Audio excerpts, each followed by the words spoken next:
ran over to just kind of finish me off. And it took him so long to do this, he was able to actually run off the wall.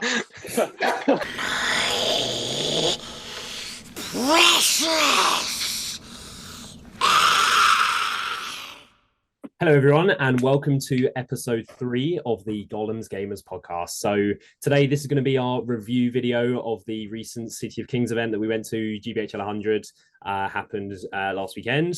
To start with today, we do have a special guest joining us. It's actually the organizer of the event, Ali King. So first of all, welcome to the podcast, Ali. How are you feeling after the weekend? Tired, basically. I knew that's what you were going to say. Very predictable. So the biggest thing probably about the event was like the custom scenarios. We talked about it in our preview video, but now that we have Ali here, we were going to ask kind of what was the idea behind the custom scenarios, the changes that you made to them, and how you thought they played out overall. Yeah, so generally, as someone who's gone to quite a lot of events, I like to do stuff that's a little bit different in things, and so doing custom scenarios kind of came up this year. If anyone's wondering how the scenarios were actually picked as the ones that would be customized, I was in the car journey back, I think, from playing actually probably Grattan with Luke Hilder from some gaming, and I went, what do you reckon are the 6 most hated scenarios? And that was the conclusion of how we got to the 6 scenarios, which I would then make modifications for to see if I can make them slightly less sort of hated.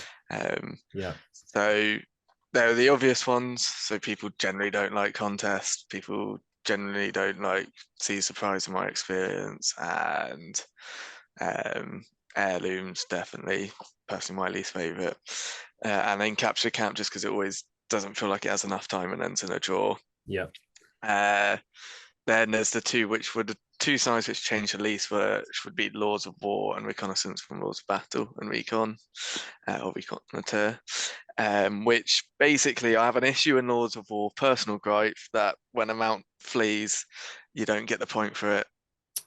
But then weirdly, like you do in other situations, it just doesn't make sense to me. So I was like, I'll do that change so you get the point if a mount flees, and so you don't actually have to kill it. And then to balance it out, Recon kind of helps out sort of all hero armies a little bit. It's for every wound remaining you get off the board. So then you give with one hand and you take with the other. Yes. But although Recon is generally actually my favorite scenario anyway, normally. But so yeah, but that's why they had the sort of more minor changes. Yeah. Yeah. Okay. Did anyone have, obviously after the weekend, we all played the new scenarios, any kind of takeaways from, some of the bigger changes or anything like that anyone had from their games on the scenarios? Ash?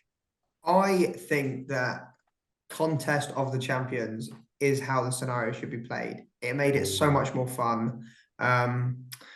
Whether or not the Fearless and Resistance to Magic was too much, I'm not sure for bringing it forward in the game, but is that someone who's using a Witch King?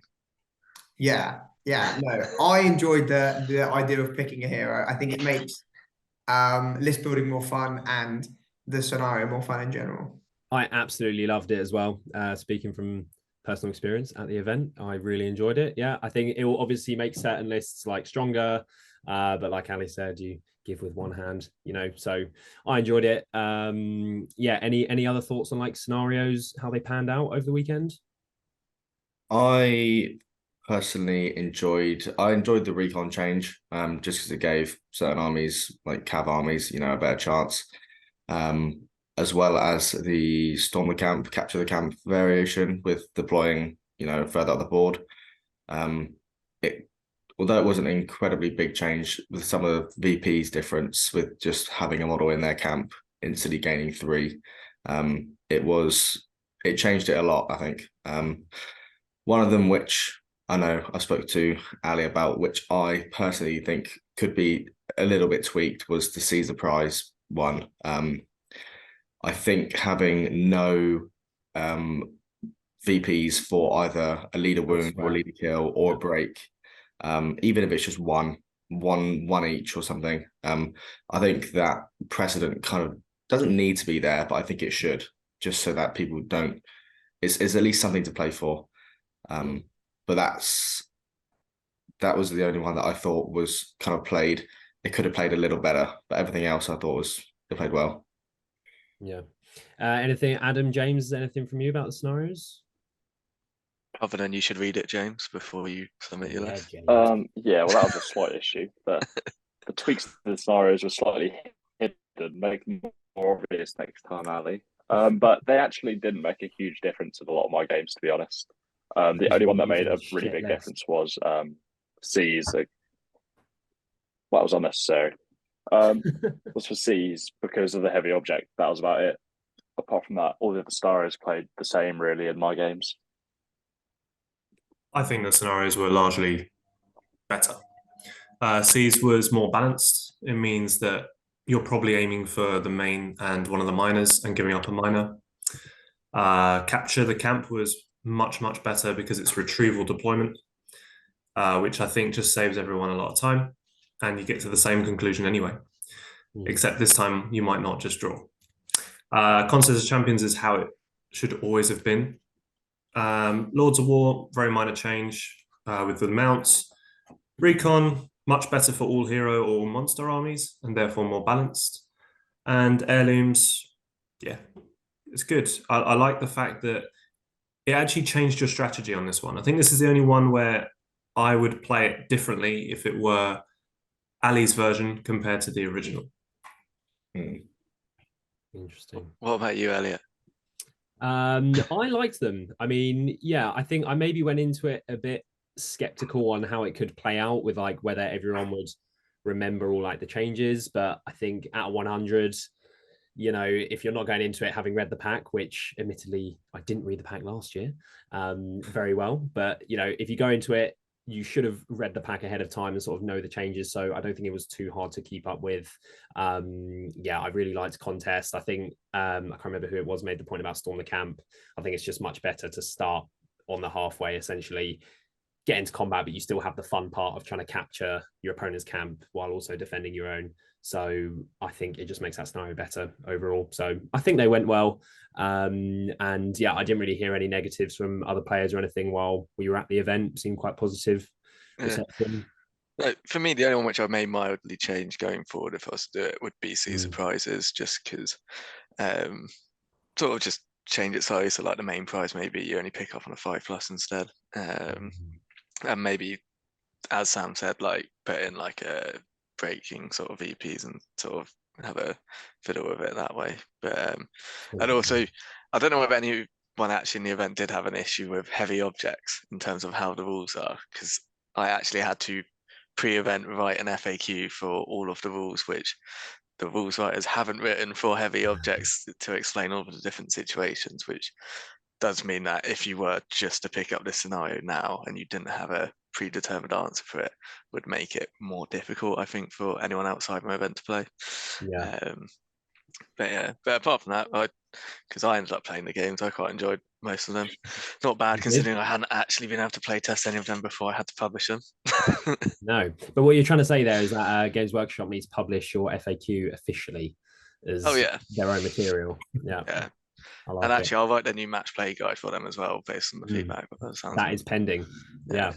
Nice. Okay, so yeah, that was kind of our thoughts on the scenarios. So we're going to get into kind of how everyone's games went. We're just going to go around and give kind of a recap on how the weekend went. Sam, you are first on the left, so I'm going to start with you. Tell us about your weekend.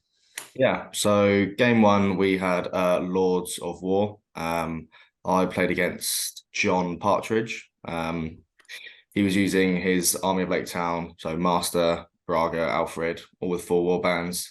He had Gwaihir as his leader, and then Galadriel with, I think it was 4 guard, 2 knights, and then 6 shield and spear elves. So he had 54 models compared to my 48.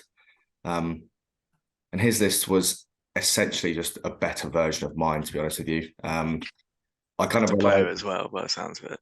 Yeah, do that. I relied on for Lords. I relied on shooting to at least sitting further back and shooting to get a couple wounds, as well as using the change of the scenario for the fleeing mounts to actually Sorcerer's Blast Cav to get my tally go up.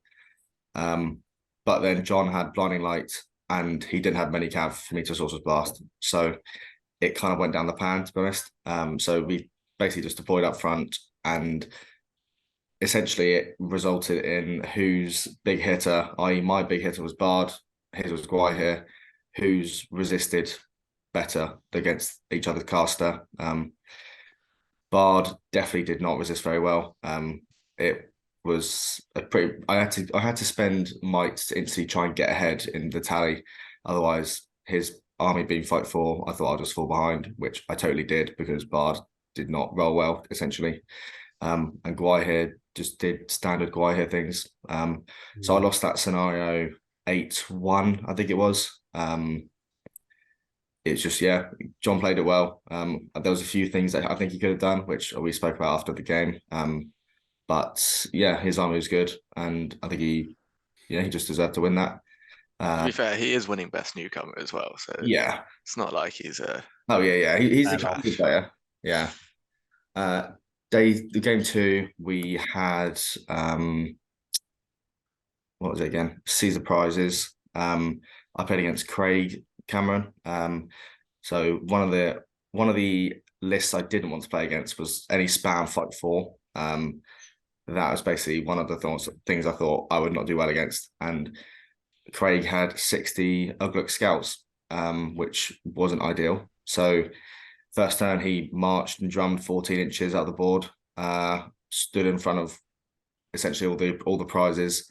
And I had done some cheeky compel stuff with Saruman and then Bard to essentially grab one of the objectives and then heroic move backwards. And I kind of broke through the center to semi-gain control of the middle objective. But it took me, because of the heavy object change, it took me quite a while to actually move it out of the center of the board. And so basically I kind of picked up the center and then shuffled and retreated back to hold the left-hand side whilst I gave Craig the right-hand side. But essentially there wasn't enough time in the game for me to get the objectives into his board half. So we actually drew 2-2, which for the list I played against, I actually thought was fairly good. It kind of felt like a win, to be honest. So I was on the table next to you at the start of the game. You were not looking like a very happy chappy. I was thinking, how am I going to beat this? There's literally no way. It's an awful matchup because they're faster than you. They're better at fighting man for man. Saruman's doing what? Yeah, nothing. Here's a question. When he did the drum and march, presuming, was he moving first also? He totally was. Yeah, I was going to transfix the marcher. Why didn't you just call a heroic move? Because if I heroic moved, so he basically did 2 marches. So there was like a house on his side of the board because I did on that side, and he had 2 marches which hit. He could activate one of them and go around one side of the building because with some of the dudes behind, and they kind of hit both. So he kind of had an option to, if I transfix one, he could do the other. And vice versa. So he outplayed you on that part. Yeah, he deployed well. He just had 60 euros trying to fit in 2 marches, and it was just a big bubble essentially. So I let him go first, and then I thought I could maybe react to where he goes, see what he puts where, kind of thing. Because my suggestion was that you just do a heroic move with just Saruman, just to shut down one of his marches. Oh yeah, I just thought because I think he had 14 might as well because he had 2 captains. I needed my might a little bit more than he did, essentially. You won the game anyway, didn't you? I drew. Oh, you drew. Yeah. It felt like here's interesting. One of only 3 or 4 draws throughout the whole weekend, which is about 175 games. Yeah. Which, considering there was a storm the camp variant, essentially. It means you fixed the scenario. Yeah. So I essentially held 2 objectives in my board half, the center and the left, and he held the right in my board half. So 2-2 draw, which I would take, to be honest. I don't think I could have done much else. And then we played Heirlooms, game 3. I played against Thomas Seacombe, and he had Fell Beings of Mirkwood. I rolled to come on first, which is not what you want. Bard didn't show up. Hilda didn't show up. One of my captains rolled a 3. I let him place where he wants to. My other captain rolled again, quite a 4, I think. So I just kind of put him not directly next to, but along the same board edge so that they could kind of facilitate each other if they needed to. And then I kind of just put Saruman. He rolled a 6, and I just put him in the middle just to be where I need to be, essentially. He rolled well on his coming on. So Razgush came on one side of my line, the captain came on the other side. And then the Spider Queen came on the opposite side of the board because I think it had full fast, like 10-inch moving spiders and stuff, so it could get across the board quick. And there was a lot of objectives over there. And then his Shaman did come on the board. He like spat all his broodings out instantly to try and uncover it to 3 different relics, which it wasn't any of them. I essentially clashed into Razgush's lines, just 2-on-2s across the board. Nothing really died. Bard then came on behind him. So I thought, oh, okay, I'm just going to have 2 against his Spearsport, 2 against his shield, and just trap him and, hopefully murder that warband fairly fast. But it totally did not happen. I just could not win a fight, and he was just killing all the time. I think Razgush's warband alone killed probably 50% of my army, not even with the Spider Queen. So, and then he picked up, he dug up all the relics, and there was one left. He got it with a Broodling. It got compelled first turn, so I moved it 10 towards me. And then I couldn't compel it again because obviously it's been compelled, it's then transfixed. So I then waited next turn, compelled it with Saruman, another 5. And I eventually killed it, but the damage he had done to the rest of my army was so massive that it essentially didn't matter. So I held it until last turn when the Spider Queen came along. If I won priority that last turn, I would have held it and won. But the Spider Queen came in, charged him, killed the guy. So he had killed my leader, Bard, because he basically spat 2 paralyzes onto Bard, charging with a Merkwood Spider, and I failed on my fate. So that didn't go well either. So he won 12-6 in that because I basically flash killed Razgush, and I had more models around the objective. So I got 3 for that. Yep. So he won 12-6. Again, just Bard was having an awful day. He just didn't show up, to be honest. Is not what I needed to do. Yeah. My list was essentially based around him. So I went 2 losses and a draw first day. Then we played contest first thing on the Sunday against Eagles, which again, I thought this is not a great matchup. He won the first priority. He had Guai here. I think it was 4 Eagles and Radagast on Slay. He charged in. He won priority, charged in after we both heroic moved. I then essentially went around an eagle, trapped it, struck with Bard, and killed that first eagle. And he had killed 2 with Guai here. So I was 2-1 down. He then heroic moved and won the roll off again. And essentially he hit Guai here and 1 eagle, but he backed away instead of putting the pressure on. So there was essentially 2 eagles behind my lines, which were just doing nothing. So I just used my heroic move, tagged both of them, turned around, struck with Bard, combated with, I think it was Hilda, killed that eagle with Bard, and then swung over to the next eagle, killed that with Bard. So I was 3 kills to his 2. And I hadn't lost that many models. I think I lost 5 or 6. And then he re-engaged after, taking a turn or 2 to try and get into a better position. And he charged in with an eagle. I charged it with Bard, struck again because I was getting a point of might back every time for killing the eagles. So I killed another eagle to 4. Right here, he whiffed, I think, 1 or 2 combats or when he charged in, which definitely helped me. Because if he got to, I couldn't let him get past 10 kills. Otherwise, I could not win. It could only be a draw. So I basically charged that eagle, and then I Sorcerer's Blasted Radagast off his sleigh when he charged in, because it's just a cavalry model being a mount. And then just normal chaff warriors, because he only had Radagast with no might and Sebastian. Hilda charged in, and then he died to just normal Hilda and my Lake Town Militia. So I killed his leader, broke him. He had more kills than me. He had 4, I had 3. But I won 5-3 essentially. And then game 5. Recon, yeah. I played against Riss, it was. He had Azul's Hunters with Bolg, Goblin Mercs, Thimble, Yazneg, Warbats, and Felwargs. So again, I didn't think this was a great matchup again, just because he had a lot of stuff that could get off the board fairly easily. I had to choose a board edge where his Goblin Mercs had really poor terrain to deploy on, essentially. That's why I made him play, instead of the conventional, the normal way, I made us flip the board essentially and played across. Bit of a scumbag, but I thought I had to do it. So I made. Here's a question, because a lot of events won't let you do that. Yeah. But I didn't actually have this question until I think the last game of the event. If you could do. What did you say? I went and looked at their board, and I said, because it wasn't going to be unfairly disadvantageous, I said it was fine. That was me, wasn't it? I think.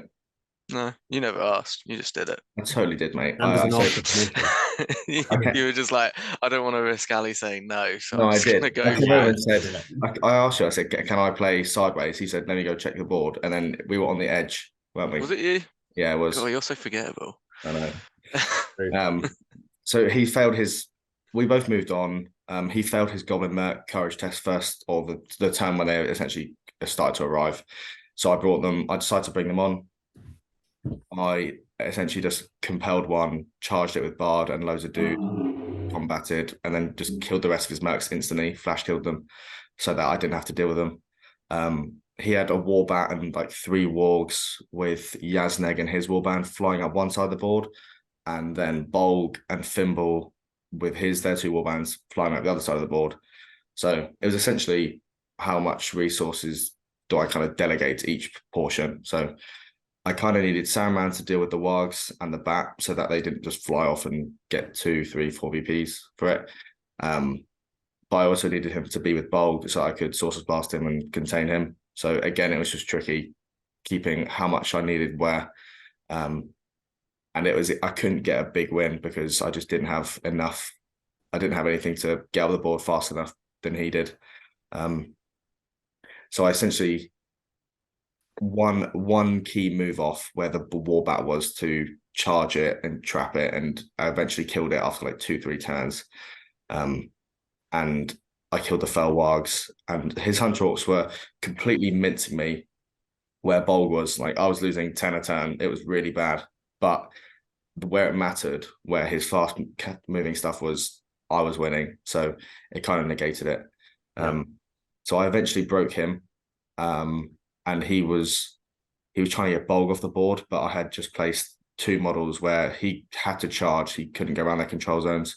And then if he tried to charge and combat, I would just charge with Bard, so it physically wasn't possible for him to kill them. And then the timer went, so I won by 3-0 break. So Sam, as we'll find out from my games, I often finish very, very early. Yeah. And one of the advantages is that just from your games? Yeah, love that. And just the nature in terms of I'd either win really quickly or lose very quickly. And I must say, one of the advantages of that is I could often walk around the boards and look how everyone was doing. And this is the one game I looked at and I just thought, how on earth is Sam going to not lose this game? Because I saw Saruman and Bard in very passive, good positions, as Bard was used for counter-attacking and applying that threat, used his bow effectively, being strength 4, and Saruman just doing some good compelling and things like that to slow him down by a turn and a half if it were your priority, or half a turn if it were his. But he had so many threats. So down one flank, he had Bolg and Yazneg. And then down the other flank, was it 2 Warbats? It was 1 Warbat, 3 Wargs. Yeah. Yeah, and they were within 12 inches for quite a lot of the game of your board. And I just don't know how you did it, but you must have played out your skin because that looked like it was going really downhill. Yeah, it was just a scenario. If it wasn't recon, it would have been a lot easier. But because it was the 12-inch bat, I had to have Hilda and a captain over there, so I had enough might to keep calling moves essentially. And I did have more models than him, so I was hoping that would trap and kill essentially. It eventually happened, but it took 2-3 turns. Who were you playing? Chris Bunce, I think his name was. Yeah. But it was a really hard game, to be honest, and it literally just won by the skin of my teeth. So I felt, although it wasn't a big win, it was essentially just the win I could get. A satisfying win. Yeah, it was. And we know from the previous podcast you hadn't had many of those before the event. Exactly. So it meant a lot. I think from the amount of events that I've been to with you specifically, Sam, it's probably the one that I think I've seen you the most tense stroke, like heavily concentrating in like every game. I think every time I looked over at you, you were just like locked, and I was like, he is going through it. Yeah, I just don't think I had a good, like, you look across the board and think, oh, this is a good matchup for me. You didn't have that. I don't think I had that the whole weekend. So it was just, I just had to work. But your list was silly nervous. Surely that means you have good matchups. Well, you don't. We thought it was, but we'll see. In the last game at Storm the Camp version I played against Angmar, so it was against Nick Kelly. He had Witch King on Fell Beast, Gullivar, 2 Bow Whites. This is where Saruman was an absolute beast because the 12-inch Fearless or Command was game winning, as well as because I could just compel the Witch King from 18 away on 1 free dice. He had to spend resources to stop it, otherwise he'd get flash killed. So by I think turn 2 or 3, I think it was by turn 3, he was down from 16 to about 6 or 7 will on Fell Beast, and it kind of just became a little bit useless, to be honest. Saying that, during the line-to-line clash, whilst I was trying to avoid getting Gullivar Witch Kinged, all of his orcs completely shredded my Lake Town. We both fight 3. I had a 6-inch banner, he had his 3-inch banner. But for the first 2 turns, I had 20 dead. So I was 5 off breaking just from his orcs. I thought, what is going on? Over. But he ran out of might at Witch King, ran out of might on the Gullivar. I then charged Gullivar, combated off him. I struck with Bard, combat with Saruman, killed him, went into the Witch King, flash killed the Witch King in 1 turn with Gullivar. So it's essentially, can the rest of my warriors hold up against his orcs? Which they did, thankfully. So Bard and Saruman got back into the fight. He was sending warriors around the back on the side to get into my camp. But again, Saruman was just so good. The Sorcerer's Blast was just killing anything that went into my camp. And I then broke him. I was broken, and I needed to knock 25% so that I could essentially get enough kills. So I did that. I just lived for long enough whilst Bard combating around and Saruman did stuff. And then I won 3-1 through killing his leader for 2, and then both being broken. So 3-1. So I finished day 2 on 3 wins, which Bard did what he needed to do, essentially. He didn't whiff as many combats. He had better resists. He was just all round better than day 1. So I finished the event 3 wins, 1 draw, 2 losses. So not the worst thing. Slightly above average. Yeah, I'd like to have done better. But you performed below what everyone on the podcast said your list should do. So really, your player skill brought it down. Yeah. Yeah, essentially. Where did you finish out of all the Gollum's games? I feel like you should say that to the end. Yeah, we're just going to come at the end. Just go for all list first. Yes. Yeah. I think the real question here, Sam, is were you happy with the Saruman swap in for Gandalf? Yes. Saruman, if I had Gandalf, I don't think it would have done enough in any of my games to swing it to. Did you ever face serious shooting? No. So really, that's the main benefit you're getting from Gandalf. And did you find the 6-inch banner restrictive? I asked that. No. It can be, especially against fight 3 armies that if you didn't have it, you would have been tied with. So I would have been having just better combats with my warriors. But usually they were fight 4 or Saruman's ability of the 12-inch Aura of Command or the Sorcerer's Blast was too valuable. So I'm definitely glad I took Saruman. And overall, I don't really think I would have changed how I played in any of the games. I think. Would you change the list though, or do you think it was just matchup and dice? Potentially, I may potentially go for one more might on one of the. So swap captain for Percy. I think that may have been potential. I mean, because I was thinking your list doesn't need more might. But, yeah, it was the captains because when one of them being there's a low defense. Yeah, well, Percy's D4, so the captains are D5 and D6. It was. I felt like sometimes the 2 might when I was playing against like stuff with the Angmar, I had to keep all my might with Bard and Saruman to resist. So then I essentially only had the 2 captains and Hilda to move with. And I had Alfred as well, but Alfred was so easy to get black darted and instantly die. So I had to play really passive with him, which means that I sometimes wasn't in within 6 of Bard because he needed to be up within the lines. It was just, I think it was mainly just matchup dependent. If I had good matchups in some of the other scenarios like Lords, I would have had a much better time as overall. But I don't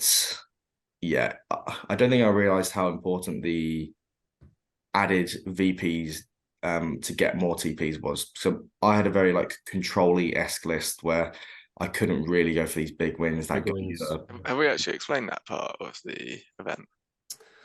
I think we did previously in the last episode potentially. Would you like to explain as TO, Ali?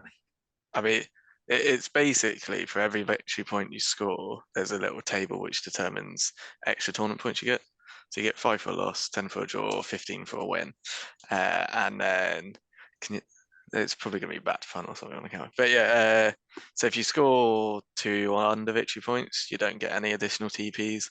3 to 4 is 1. 5 to 6 is 2. 7 to 8 is 3. 9 to 10 is 4. 11 to 12 is 5. So it's victory points scored, not victory points difference as well. Which basically means you've always got something to play for benefit-wise, even if you've lost the game, in theory. Yeah. And it discourages the whole idea of just having a 1-0 win because you black darted the wound on the leader and then just play really defensively for the rest of the game. Yeah, boring. We don't like boring gameplay. No. Yeah, I couldn't. With my list, I essentially couldn't go for those big wins with the matchups I had. It was already a hard enough matchup to then go for a 7, 8, 9, 12 win was just impossible. So the wins I got were small, which then affected my standings and how well the TPs went. So yeah, I think I could have done. It's a bit of I'd like to have done better over the event. I think with different matchups I could have, but overall, I don't think it went. It could have gone worse. Let's just say that. I think one of the problems was in a lot of the games, your troops were just losing to their troops, whether it be Orcs or Uruks. They shouldn't really be losing to Orcs, but losing to Uruks is always going to happen. And then you got fight for Army of Lake Town often. Anyway. Yeah. And you had Saruman, who is great. He's a Swiss Army knife, but I think a lot of there are only probably 2 games: the Angmar for the Aura of Command, and maybe the Bold game where you actually had sufficient targets. Maybe taking someone like Thorin of Orcrist might have been better. Keeps you army bonus. As a counter though, when you were playing Army of Lake Town, were you trying to transfix the master at all? I did transfix the master. Yeah, because that's another valid target, because then you stop the +1 fight value banner going off. Yeah, he hid him around the building first time, so I couldn't transfix him. And then he brought him in. I transfixed him 1 turn. He didn't resist, so we're both fight 3, and I actually had a ban, which was good. And I started to win more fights, but the guard of the Dungeon Court and Gwaihir was just doing too much damage to kind of abort my lines that it just crumbled essentially. I feel like you slightly got caught out by the fact that there was only 1 army of Assault of Lothlorien list, which is what your army actually is good against in what we thought is the current meta. Yeah. whereas instead there was a lot of fight for sort of Army of Lake Town buffs or other stuff. Lurking. I think it's just matchups, but yeah. Yeah. Nice. Okay, so I'm next up on the list in the order. So I'll go through my games briefly. So first of all was Laws of Battle against Michael. So I am using the Dragon Emperor throughout all my games. He was using Army of Lake Town with Guahir, Glorfindel. Michael Bradford, yeah. Michael Bradford. I wasn't going to say last names, but Michael Bradford. I can't remember everyone's last name, so, but Michael Bradford. Yeah, so he deployed kind of between a chokehold. I deployed kind of at the back of the board. I was on the halfway line essentially, which was quite open. I jumped up towards him and he had all his bows basically like in the chokehold, taking shots at me as I drummed towards him. He killed a few. When the combats hit though, I thought, with my pike block in the chokehold, I should be able to, kind of cut through them quite effectively. There was two big terrain pieces that were making up the chokehold, so I couldn't really get around the sides very well at all.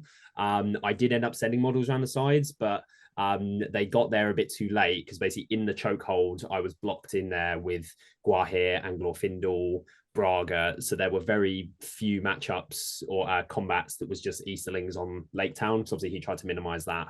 So Guahir and Glorfindel were kind of just chomping. But once the combats did meet in that chokehold, I lost basically every priority until the very end of the game. So I wasn't able to dictate anything, move Ratabi through gaps, to actually start killing Lake Town guys. So I wasn't able to really get any kills till late game at all. I think he was up by 10 by the time I started to do any kind of damage due to losing every move off basically. So I lost that one about 8-1-ish. Michael's a very good player. He played it very well.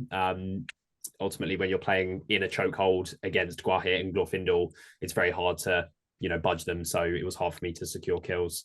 So it wasn't the start I was looking for, but I knew I needed to kind of win my next games. So going into the next game was Seize the Prizes against, I believe his name's Ollie. Very nice guy, had a very good game against him. So obviously I have the drum, Seize the Prizes, there's the 3 objectives. So I knew that was going to be really good for me. He had a fiefdoms list with Imrahil, Durnhere and Forlong, and then he allied in Ingold. So he had like 39 models, but a lot of might. He had like 5 knights, I think. So a lot of killing potential. But I jumped up the board basically, and I was able to get in front of all 3 objectives before he got that close. Because I don't think he has March in that list with any of those heroes. So I Does then Ingold not have March? Or Who's am I imagining that? Ingold? I don't think so. No, it's the Irolas who does. Yeah. Yes. He's got strike and defense. Yes. So yeah, I was able to kind of keep him pinned on the other side of all the objectives. So once that happened, I eventually picked all of them up. I think I had quite good luck with like move offs and priorities in that game. I eventually managed to get all of the objectives off of his side of the board.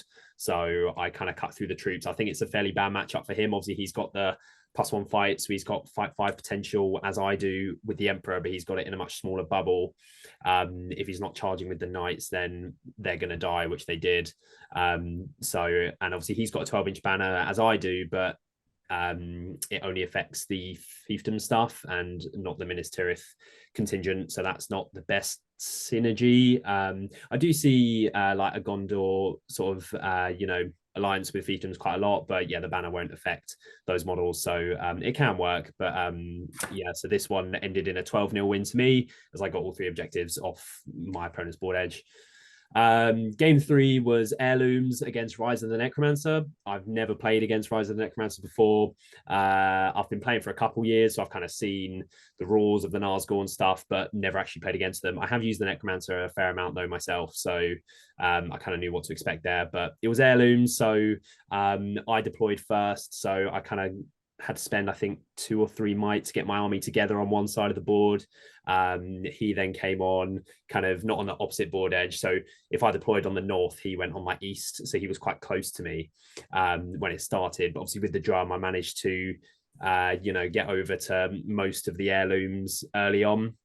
I then basically he had one next to him where he deployed, and I actually managed to get there first with the drum. And then I tried to pick that one up. It wasn't that one, thankfully, because otherwise he would have been right there with his like 9 models. So once that one was out of the way, I could then basically choose which one it was going to be on the board. So I did that. And then basically I drummed that heirloom to the opposite side of the board behind a huge piece of terrain. And then we kind of just fought the Necromancer v the Nazgul for a while. This was against Bradley, by the way, very nice guy. Had a very good game. But yeah, it was good to kind of learn how the Nazgul worked.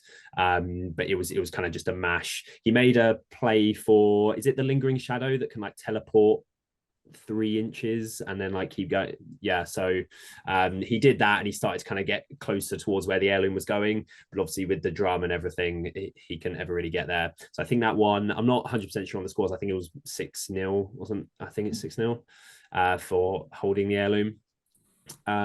So yeah, I ended day 1 2-1. It was okay. I was going into day 3 knowing that if I played really well I was still in like striking position, so that's always good to go into day 3 knowing that. So went into day 3 and I was playing a friend of mine called Matt from my local club in contest. I was a bit concerned about the matchup because I think for Bears contest, he was using Bears. I think contest is quite a good scenario for Bears in general, but in this version of contest, I was able to choose Ratabi as my champion. So she gained fearless and resistance magic. So the strategy basically going into it was to try and blade wrath Ratabi. So I'm wounding all the Bjornings on 3s, and then each time I kill a Bjorning, because they're multi-wound models, I get a point in my back. So we deployed obviously very close to each other on the halfway line. He did have a piece of woodland terrain, which did kind of concern me, but I managed to win the roll off for the board edge. So that wasn't too much of a factor really at all. But we deployed on the halfway. I got Ratabi straight into combat, and I was basically just chomping through Bjornings. So he had 20 models, 18 of them were Bjornings, and I managed to kill 13 of them by the end of the game. So I was just, even if he tagged me off with 1 Bjorning, I would combat through that, spend might to get the kill, hopefully go into 2 more. If it was my priority, obviously I could split it off to try kill 2. But even if I was only killing 2 a turn, I thought I was going to be able to kill enough. Grimbjorn, who was his champion, got off to quite a slow start, but then he started to get some kills, so it did get a bit concerning. We were quite close at one point, but then I had quite good luck late game, so I was able to tag off Grimbjorn and get Ratabi into 2 quite consistently. So I think the kill count at the end was 13-5. So for Bears not to kill that many, I think the late game luck allowed me to really kind of lock down the Bears, and Ratabi just went nuts all game. So I think that was 7-1 because we both broke and I doubled on the kill count. So that was a very good game, tough game, but so 3-1 now going into my next game with my fellow co-host here, Ashley. Now, do you want to explain this game or should I do it? I kind of want to. I would save it for when Ash is talking. Shall we save it? We can skip it for now if you want to come back to Ash. Shall we do that?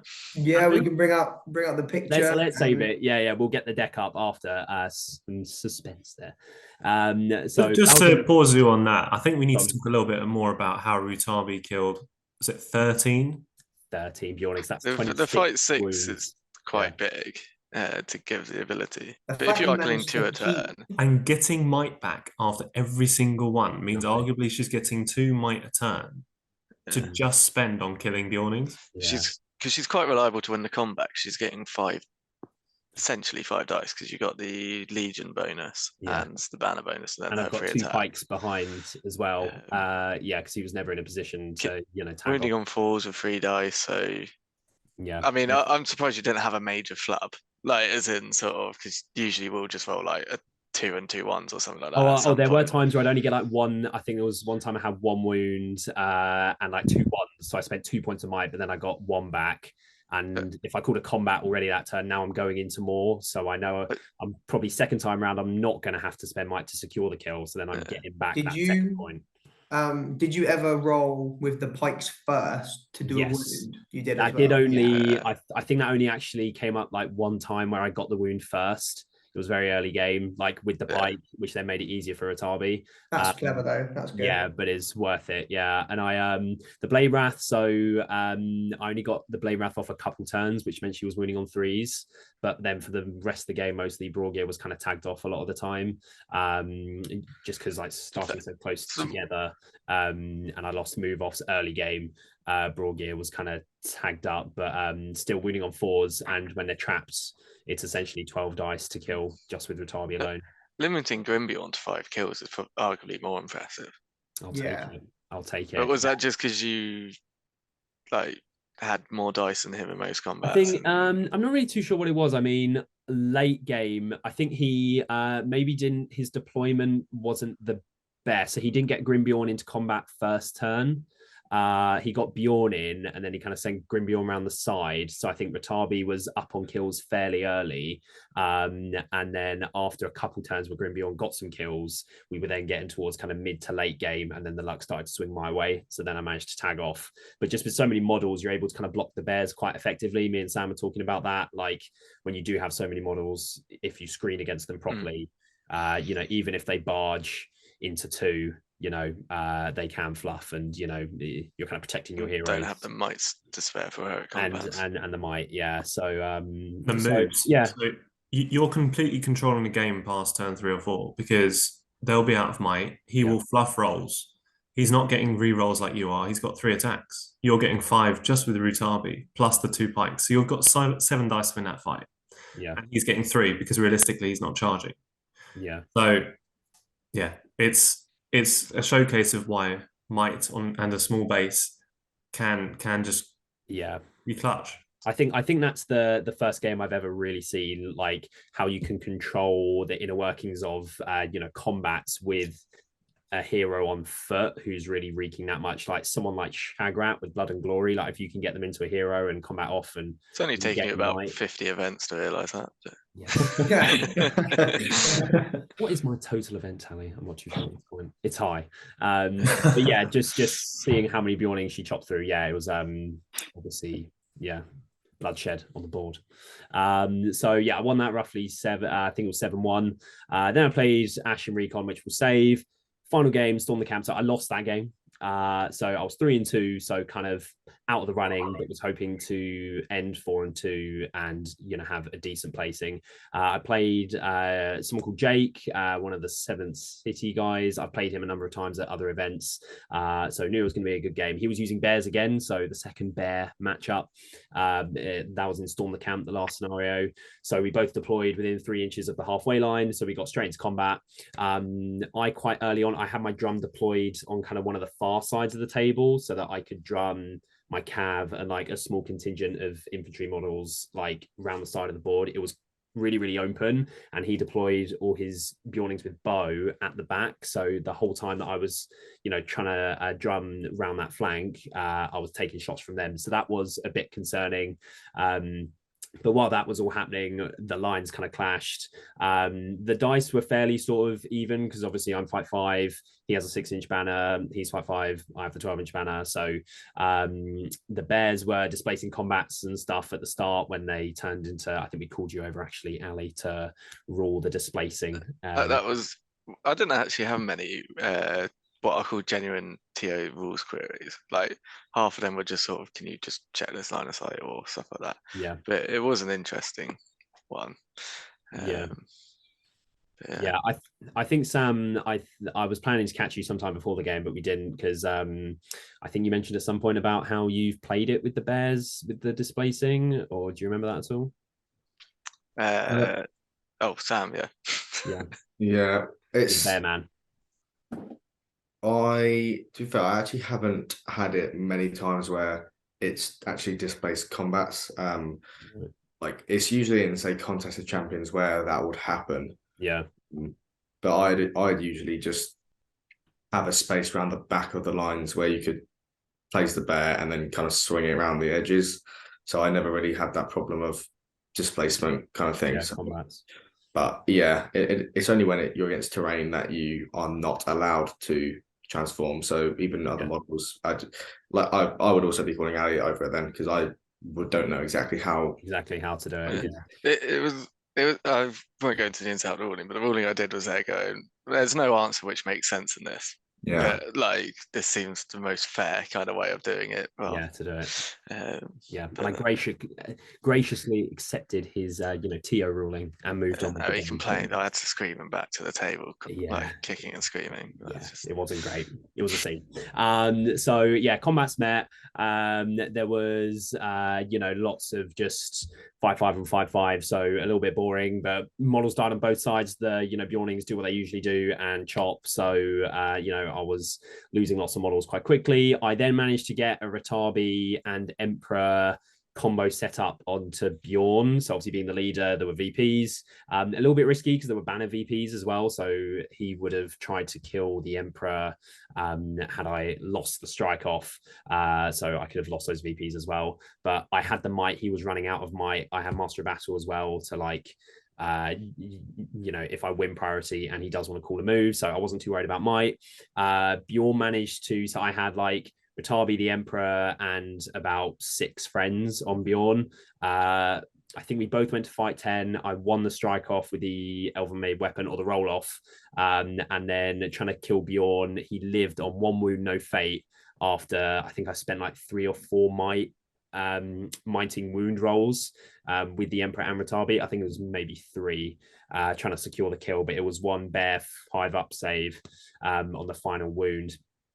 Which kept Bjorn alive, and 1 wound is all you need to stay on the table and be a menace at fight 8. So that really sucked, and this was about halfway through the game. It wasn't even that late game, so I was like, shit, that's really, really bad.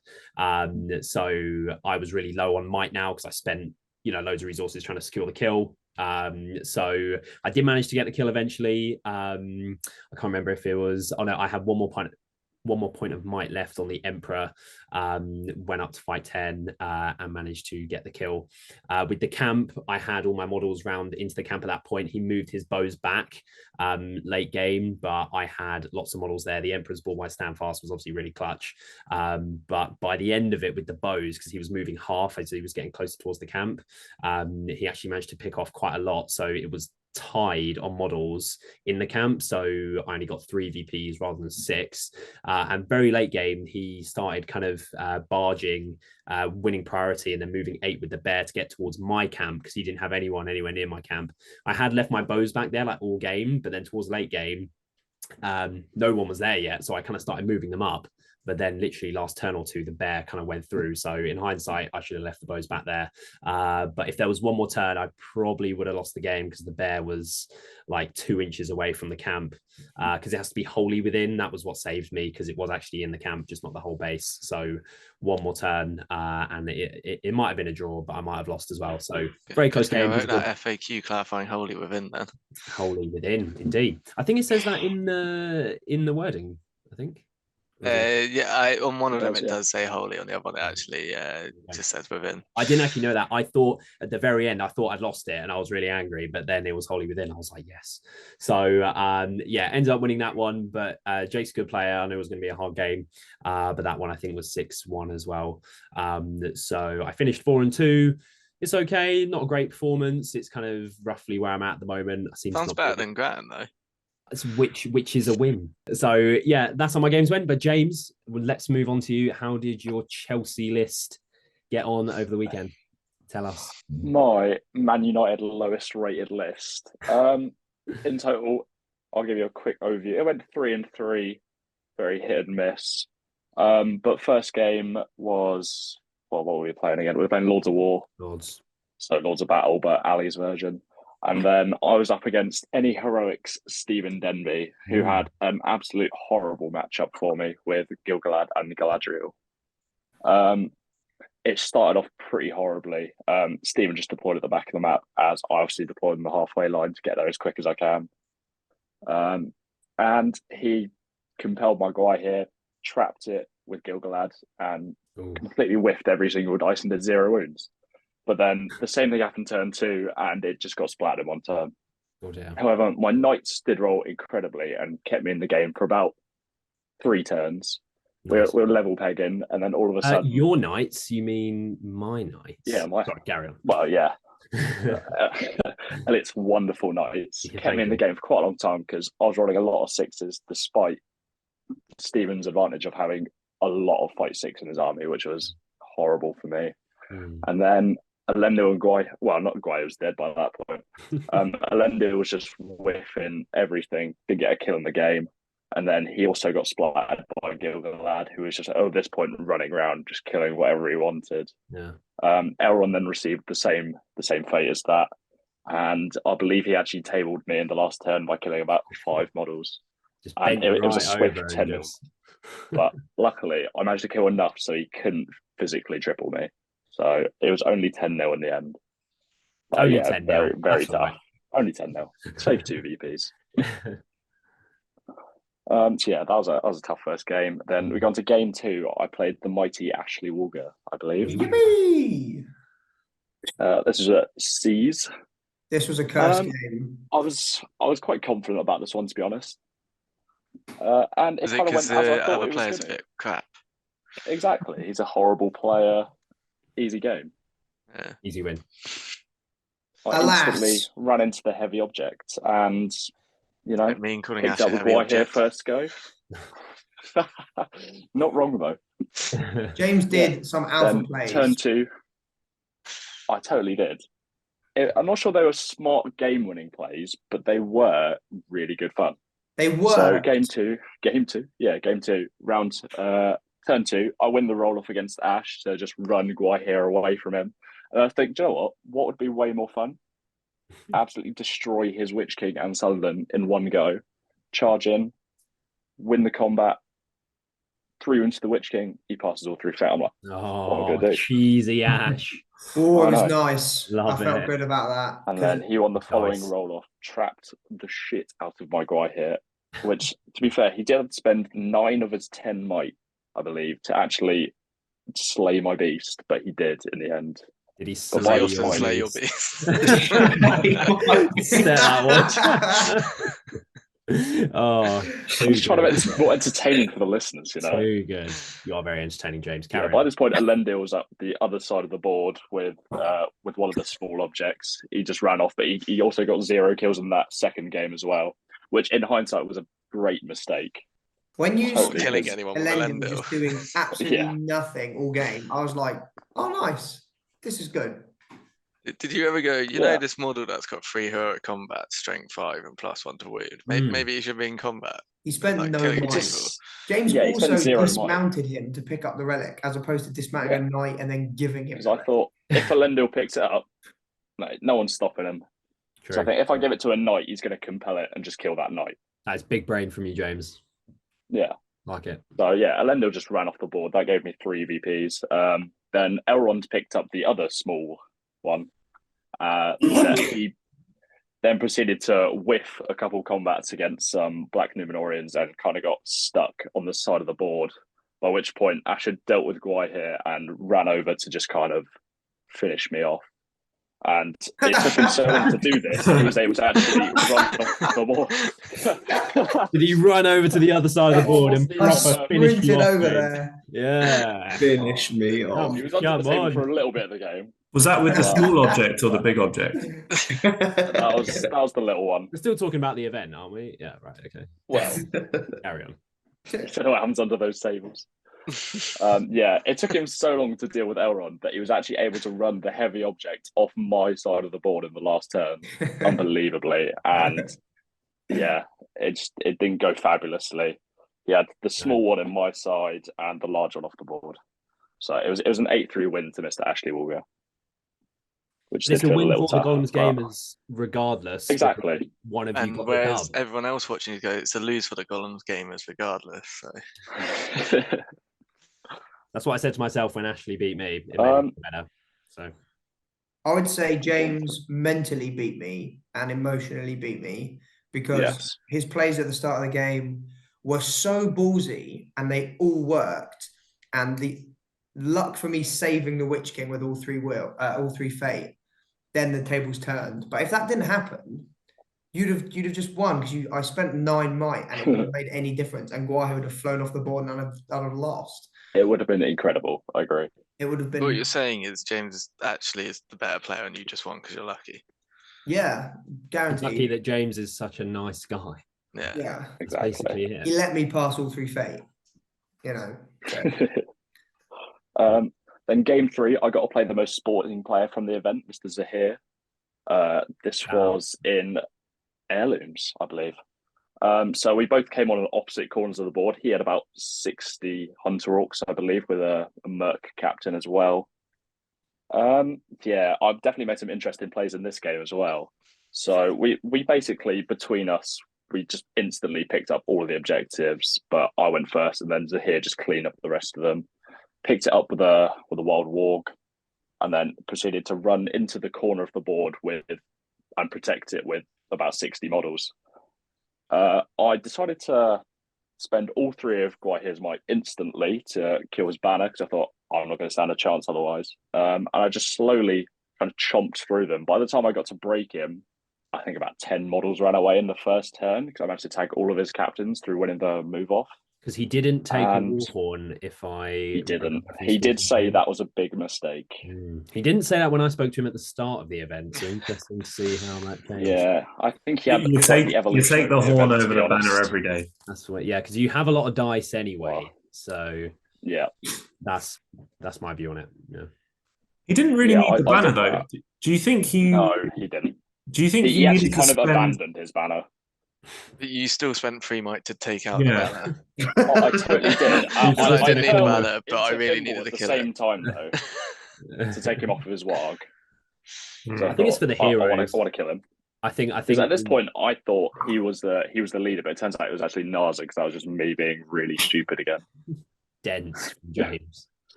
Yeah, love it. And yeah, I just.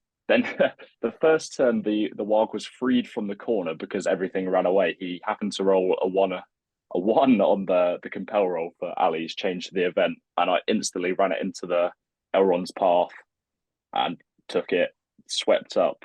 Nice. Next turn, killed the leader and took a nice 10-1. Nice. So that was a nice finish to day one. Day one. Considering that I thought everyone was going to be right about the Man United list after the first 2 games. And then we came to day 2. I had quite a nice matchup, to be honest, against Mr. World Champion, the league winner. This was a contest. So he was running the Legendary that's not Legion. being ironic for anyone. No. Yeah. So he was capped at Fight 4 with no strike. He did have a free heroic combat from Shaku, but first turn he won the roll-off, went for a very ballsy play to a channel transfix onto my Elrond. He rolls a 3 high, unfortunately, on all 3 of his will. And that did not go off for him, unfortunately. He then proceeds to just charge 3 of his captains into me and tag, I think it was about 7 of my Rivendell Knights, including Elendil and Elrond, but I was able to keep Guahir behind the line, charge him behind, kind of clean up a few guys that were trapping Elrond. I think I got 2 kills in the first turn, but it was actually really hard to get kills against this list because you have to kill the full model. And everyone is obviously a model and a mount. So it was really difficult because Will rolled incredibly on his flea tests. I think about 90% of the warg stayed, which is quite horrible. Yeah. So he did kill a Rivendell Knight in the first turn, getting him up to 1, and then he whiffed on the second, luckily. And then it just kind of proceeded to all fall in my favour, as the matchup was already. I won every priority using my foresight points, which I actually haven't mentioned yet, but over the weekend I did roll quite beautifully with them. I rolled a couple 3s, a 4, a 5. You have a nice 6. hand technique when you're rolling. I You know all about his hand technique, don't you, Ali? Oh yeah. Oh, Alex received my hand technique many times.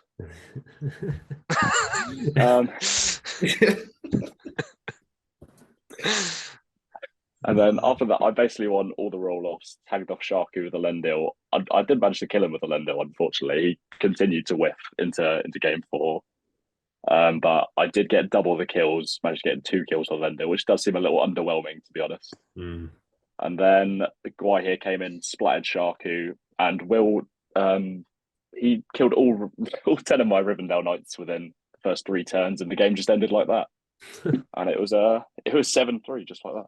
A nice second win, so we're at 2-2 at this point. Game James, 5. This was recon. Yeah, mate. Did you usually have the charge bonus with Guai here when you were playing, Will? Yes. Do they just not get dismounted from monstrous charge regardless, so you don't have to kill the mount? Yes. Yeah, but the mount stayed. So they passed the courage test. Yeah, and then Yeah. don't die from the strength 3 hit. Yeah, I thought they exactly. I essentially just thought they just ran. They didn't. If Even you're a with horse, the- you do. Yeah, I Yeah. thought it was the Not same. if you're I a thought it was only warg. if you kill the dude on top of it and he rolls it. I see. That makes total sense. Carry on. Not. Carry on. Yeah. So game 5 at recon at this point. I believe the chap's name was Sam Butler. He was running 4 eagles, Radagast eagle, and Guai here. He It's a great instantly list. ran. Great list, Adam. Great. Halfway up the board, he then unfortunately won priority, charged 3 eagles into Guai here, which seemed like a cool idea at the time because he gets the strength 7 bonus, knocks me prone. But he did leave a couple eagles round the back for me to charge with Elendil, Elrond, and a few knights. So that was Do quite you remember cheeky of Elendil's him. good in combat this game? I did. This is the first turn he did. Sprung The to first game he mind. did anything. So yeah, first turn of combat, we call a free heroic combat strike with Elrond. Elrond only would have won this strike though, so I was quite scared of just losing the roll off despite having an Elven Blade.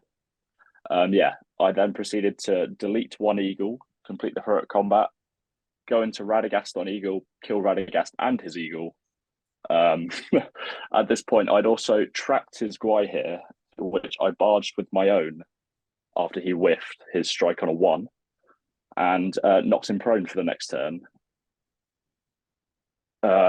After he'd already charged all his eagles in, I then decided to run my knights up the board just to get those recon points. And Oh, your model that's a higher Basically. strength than you.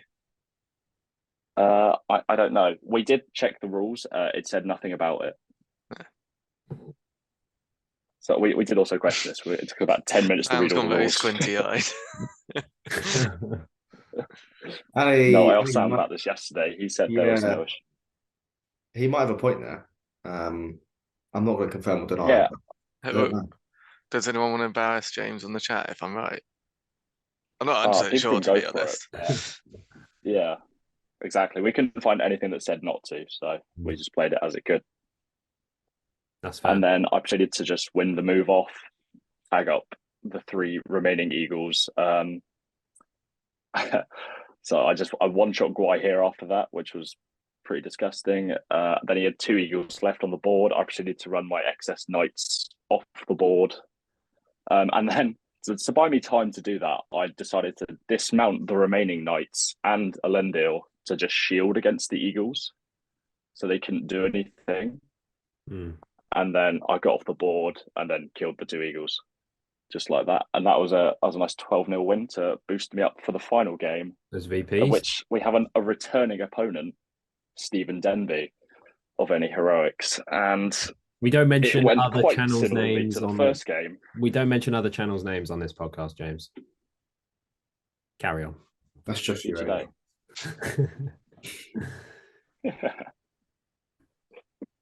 Yeah. Carry on. And this was Storm the Camp with the retrieval deployment. So I used my trusty terrain piece to put it in as close to the middle as I could, hide my people behind it. I thought, what have I learned from game 1 against Stephen? I'm just going to run at him this time and it's going to work. So I did. Turn 2, we get into combat. Elendil's in, Guaihere's in. But I was rather unfortunate in the fact that Guaihere charged in, lost the combat, and then died instantly from 4 two-handing elves and 4 spear supporting elves. And after that point, I thought this game's probably over, as it just didn't go fabulously from there. I tend to lose the roll-offs, and I thought I might be able to sneak a knight around the side, get into the camp by the time he destroyed me, but he was very clinical and quite crushing. He just killed my horses and then decided to shield with everything until he had bludgeoned me, to be honest. So he took about 7 turns to get his banner into the camp for the extra VPs, which was well played from him. That sounds like he controlled everything. A grueling Yeah, game. and then by the time he had got all the VPs he could, he simply just killed everything I had.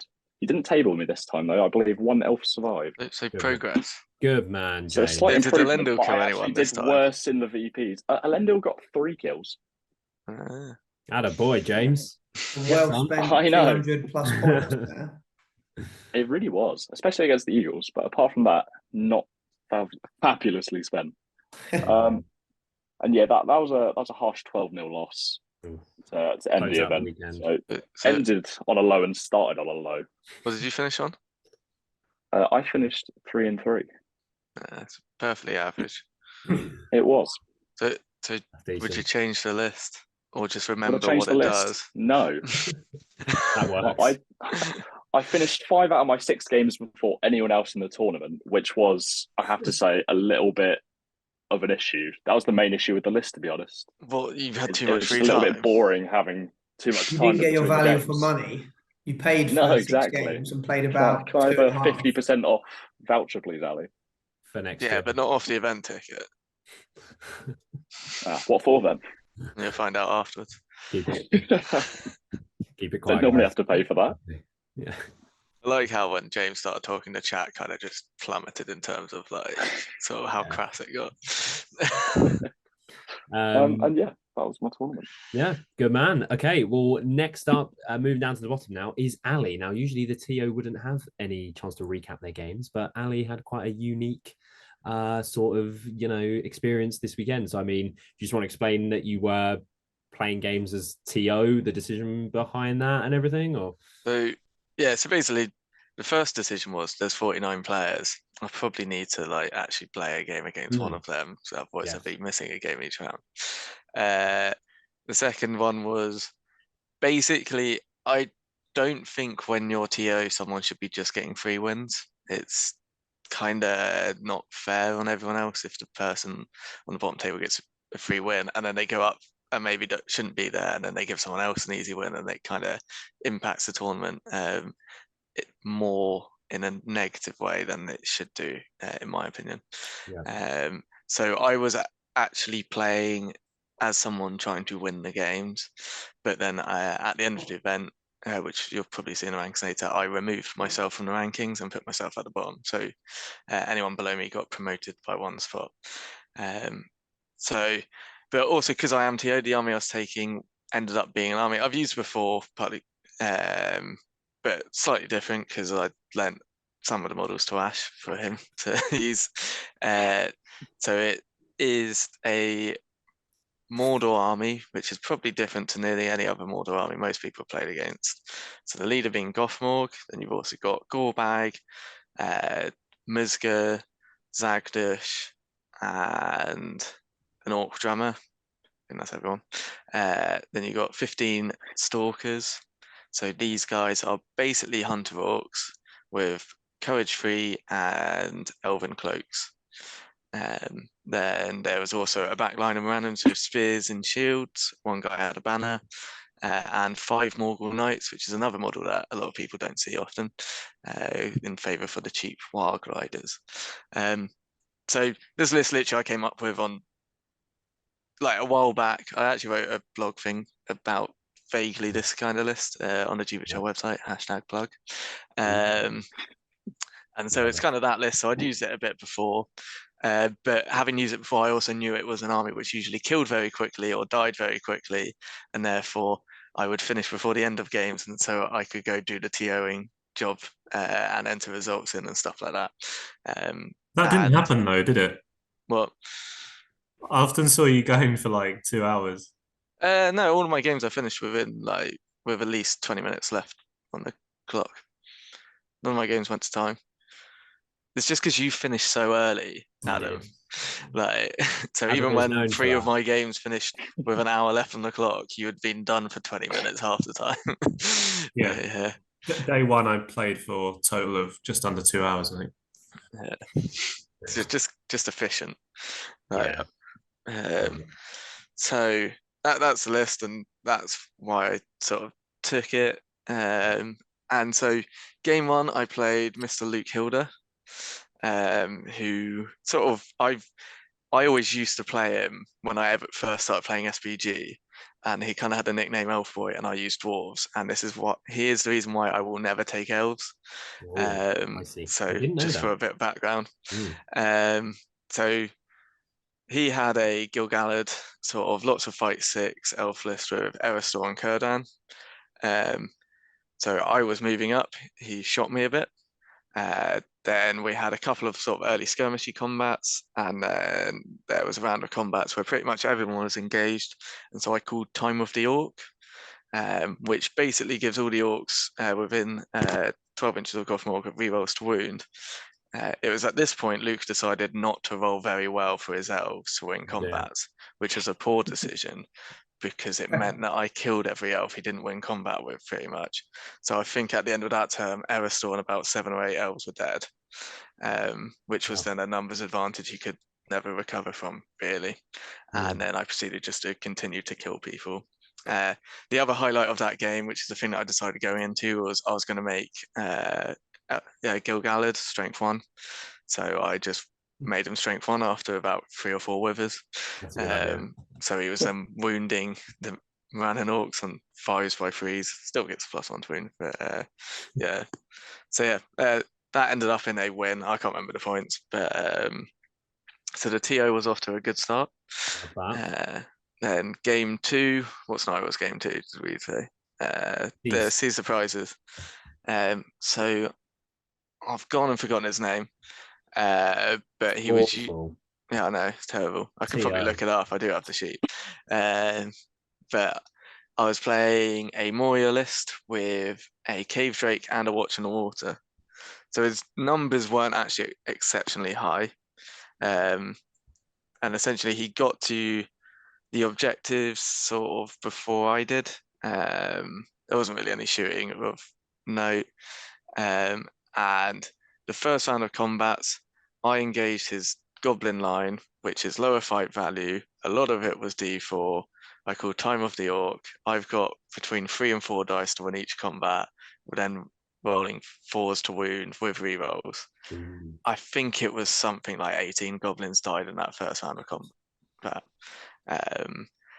And yeah, so that was kind of basically did him in for the rest of the game. The Watcher then did Watcher things and killed Gothmog and a few other guys, and like I can't remember if he did break me, but the Watcher suddenly turned it on, and he must have broke me because I think we. Or did I get the heavy drip? I can't remember. Either way, I killed the Cave Drake. Watcher killed a lot of things, but I'd already had all the prizes running off the board with either the Cav being the Morgul Knights or the Orc Drummer, sort of like zooming them off the board. So that was another win. And then game 3, what's not? It was game 3. Oh, I played Jamie Wiggins, Heirlooms of Ages Present. So he was using army or assault on Lothlorien. And he had a Warg Chief in it, presumably for contests of the champions, as the main difference I would say you'd see from the average sort of assault on Lothlorien list in the UK anyway. So priority, I ended up winning, so I came on sort of like board edges here. Jamie's first warband came on, which was the Warg Chief on his own, and found the prize straight away on the other side of the board. So all of his guys, he then used might or just rolled naturally to come on the side. I then basically waited for my reinforcements to arrive because I think there was 1 or 2 warbands which hadn't arrived that came on my side, and then I just drummed up.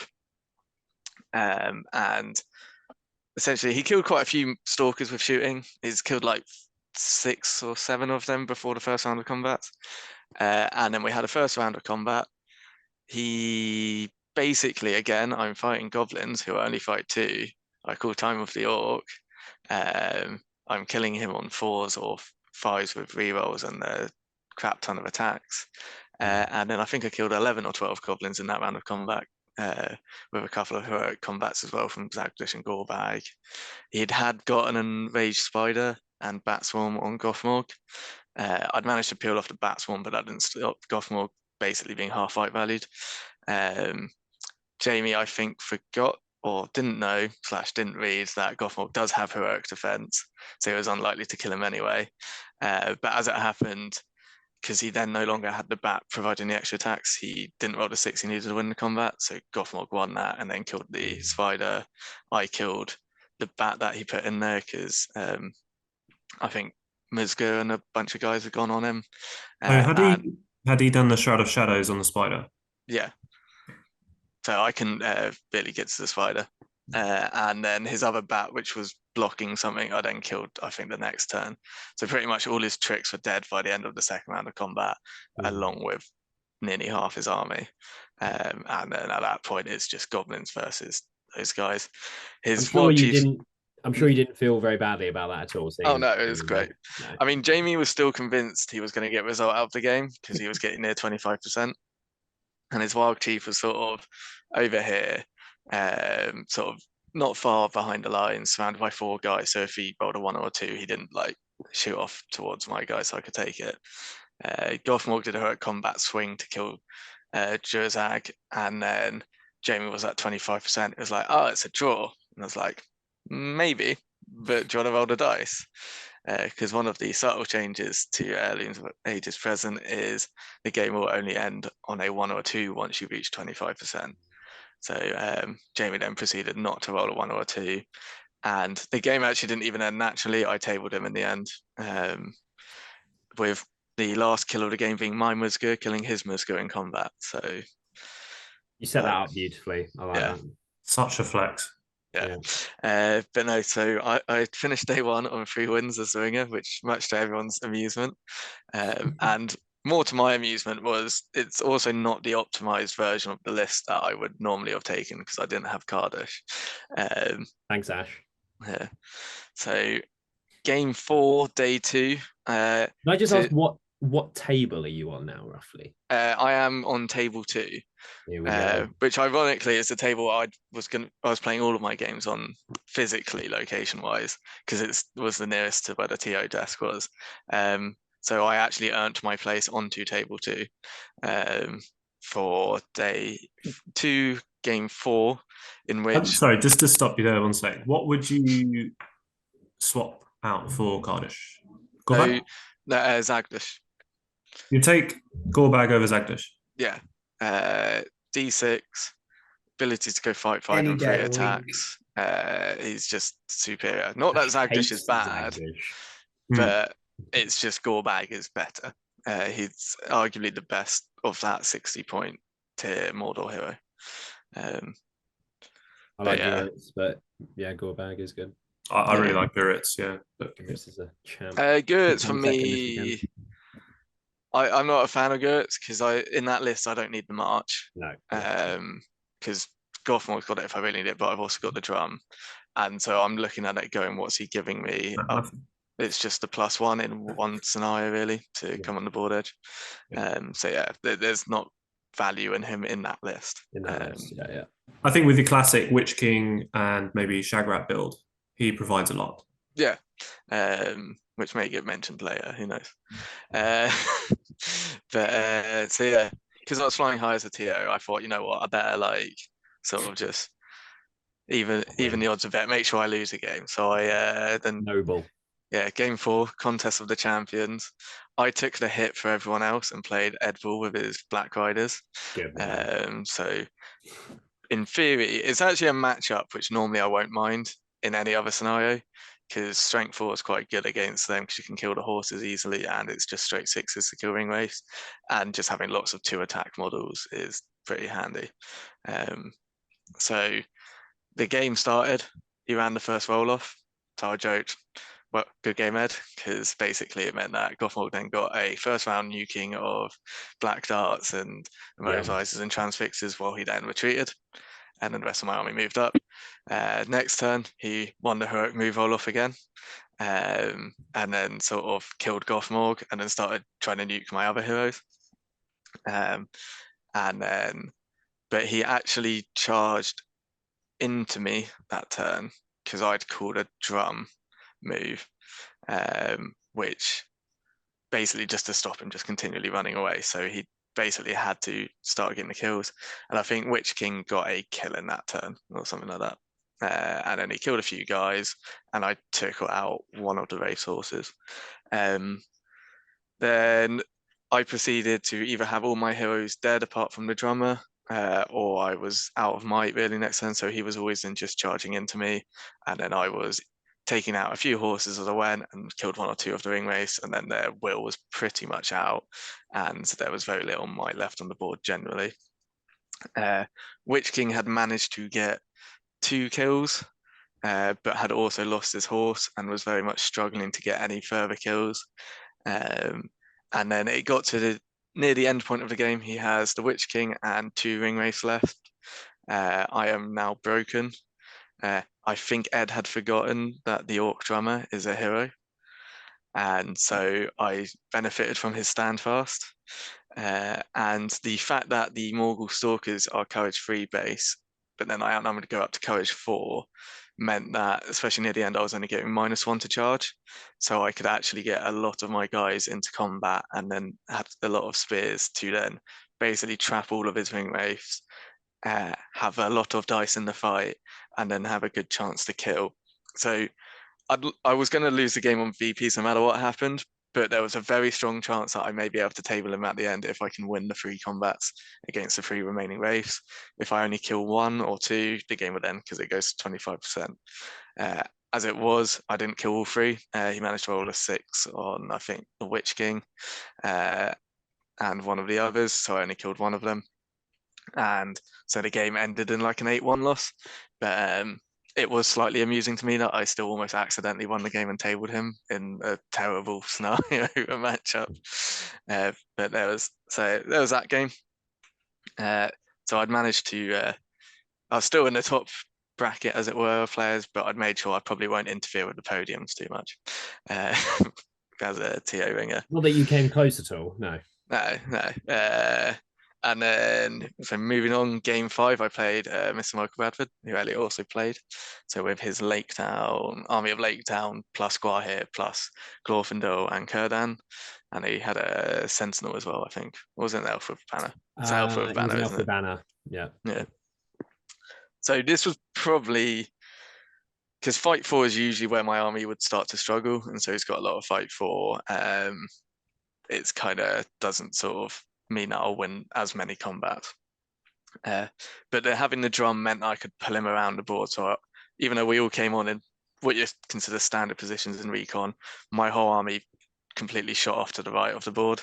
And then Michael then had to pull the rest of his army as well to the right. But he left a warband of Lake Town guys because I left my Morgul Knights on the left flank to hold them off. And Glorfindel was kind of caught in the middle, not quite sure, because the Lake Town Warriors probably aren't going to beat the Morgul Knights. So if I then committed there, you would need Glorfindel to go help out. But what it essentially meant is Glorfindel didn't have particularly significant impact in the combats of the game. So when we did hit combat, Michael moved first and charged. I did 3 heroic combats in the first round called Time of the Orc. And Michael called one with Gwahir. He wanted the roll off for Gwahir to go first, which meant that one of my heroes may have been in a bit of danger, or he may have been able to hurl and sort of neutralize my line a little bit. Fortunately for me, his Gwahir decided to roll like a 2 high. And because I still had 4 or 5 dice to win the combat, I rolled like a 5, and he didn't have the might to win the combat.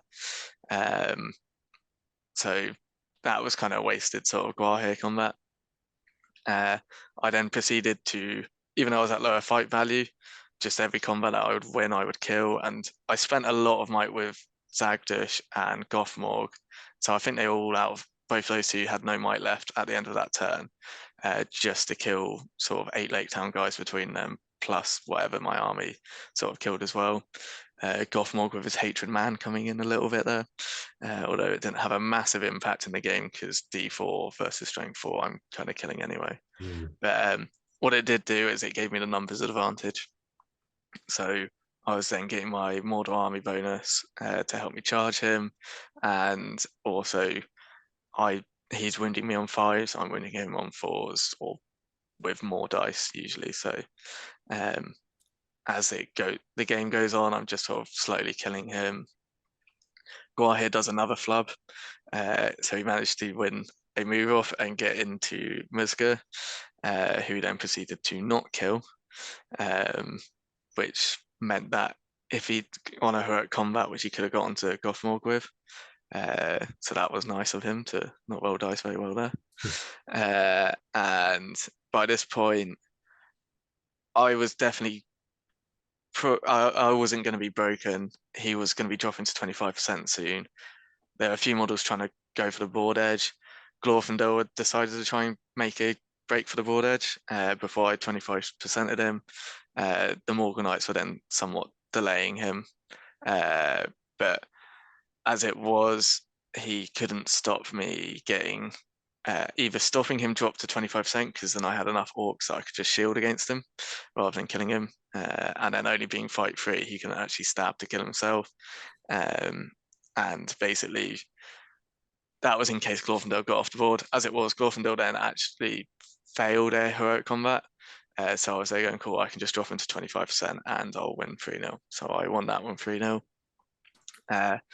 And so meant I was still vaguely in the chance with upsetting the podium places for like maybe a third place if I win my last game, which I played Martin Seed, who had Phil Beans or Mirkwood, which again was another army which didn't have Fight 4 in it. So it just basically, like all of my games you may have noticed in these, everyone charges in, I call Time of the Orc, I kill quite a few people, probably about 10 in that one in the first round of combat. I get the numbers advantage.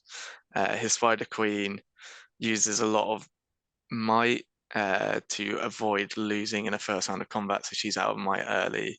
And because I was set up as a potential strike and combat with Gothmorg and Gorbag to go into her, so she had to defense or strike as well. Can't remember which one he did. And then, yeah, I basically blitz through his army. I get a model into his camp. One of the broodlings actually goes off into my camp. So he scores 3 points for that, but doesn't capture it because I've got a Morgul there. And then, yeah, so I ended up just dropping him to 25% and winning the game with a quick blitz on that one. His orcs just couldn't kill me fast enough in return after that first turn.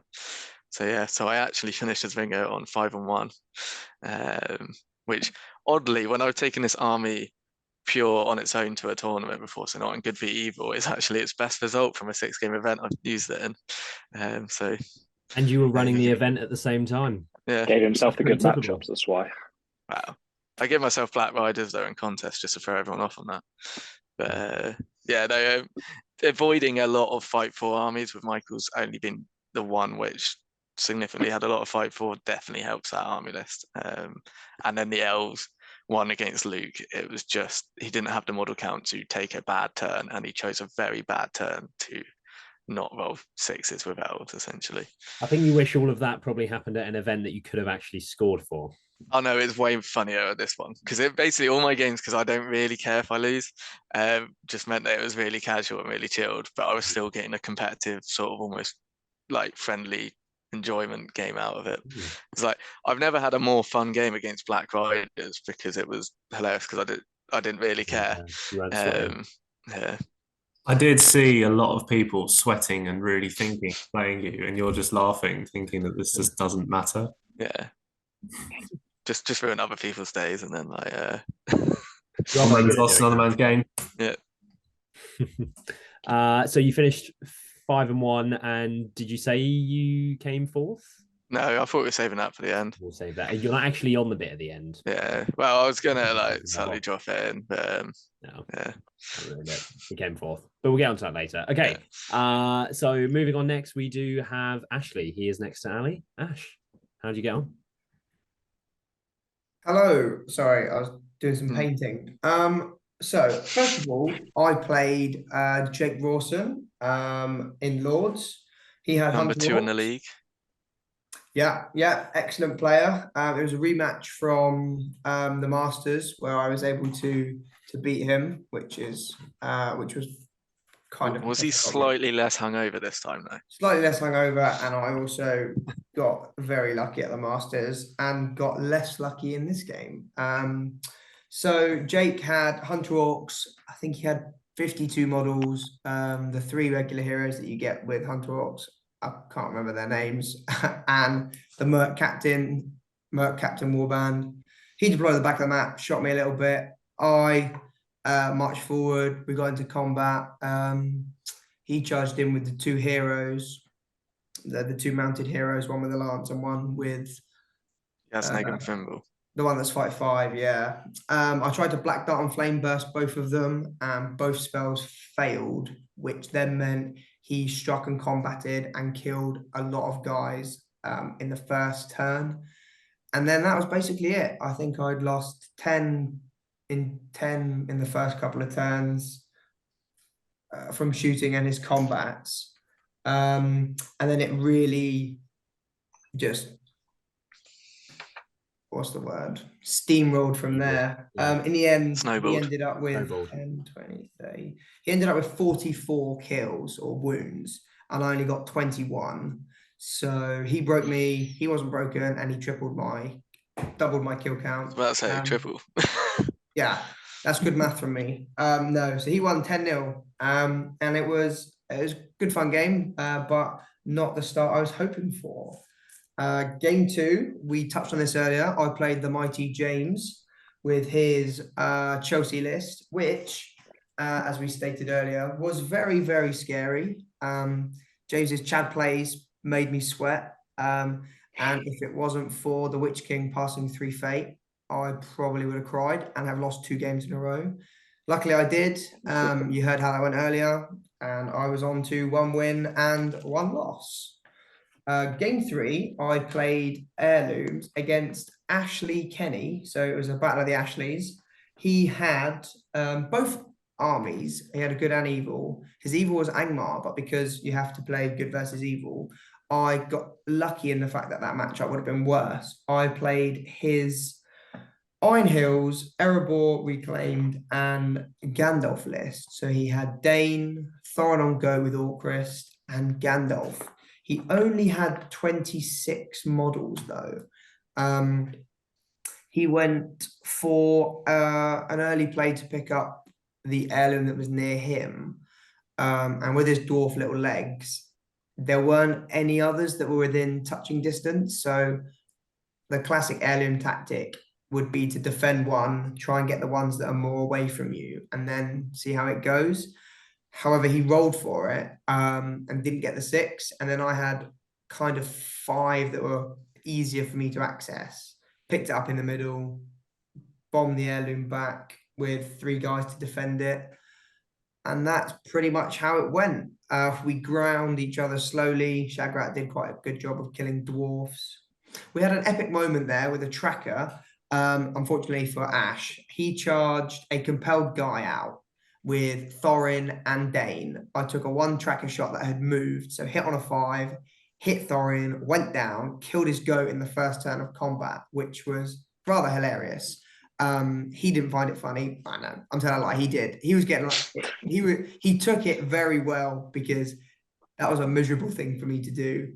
And yeah, I won that game.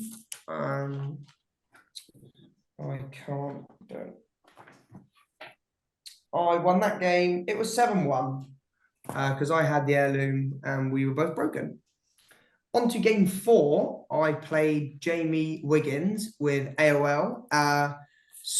One of the people we have known since we started gaming, one of our good friends. So we had. Oh, that's an exaggeration.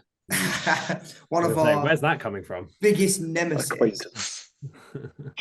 Yeah, I have to say he is one of my good friends because he's actually on my team. So one of our let me rephrase. One of our arch rivals who we despise. The GBHL. I believe that he also took a shot at us during the quiz, didn't he? Oh yeah, that none of you stayed for. Yeah, just pointing out how you're lower than left. Team Guardians. So thank you for bringing that up, Elliot. So everyone knows that Gollum's gamers are worse than Team Guardians and Guardians from Distant Lands. Yeah, for now. Definitely not a friend of the channel then. Yeah, no. Hold your horses, Alistair. Right. How many of those points is Jamie contributing to the team? Oh, Honestly, I haven't actually looked. All I know Well is put, Adam. I'm I was a contributing. genuine question. I don't know. I don't know. I just know I'm contributing the genuine. highest score with one of my events, and Fair enough. there's 8 other people in the team. You were.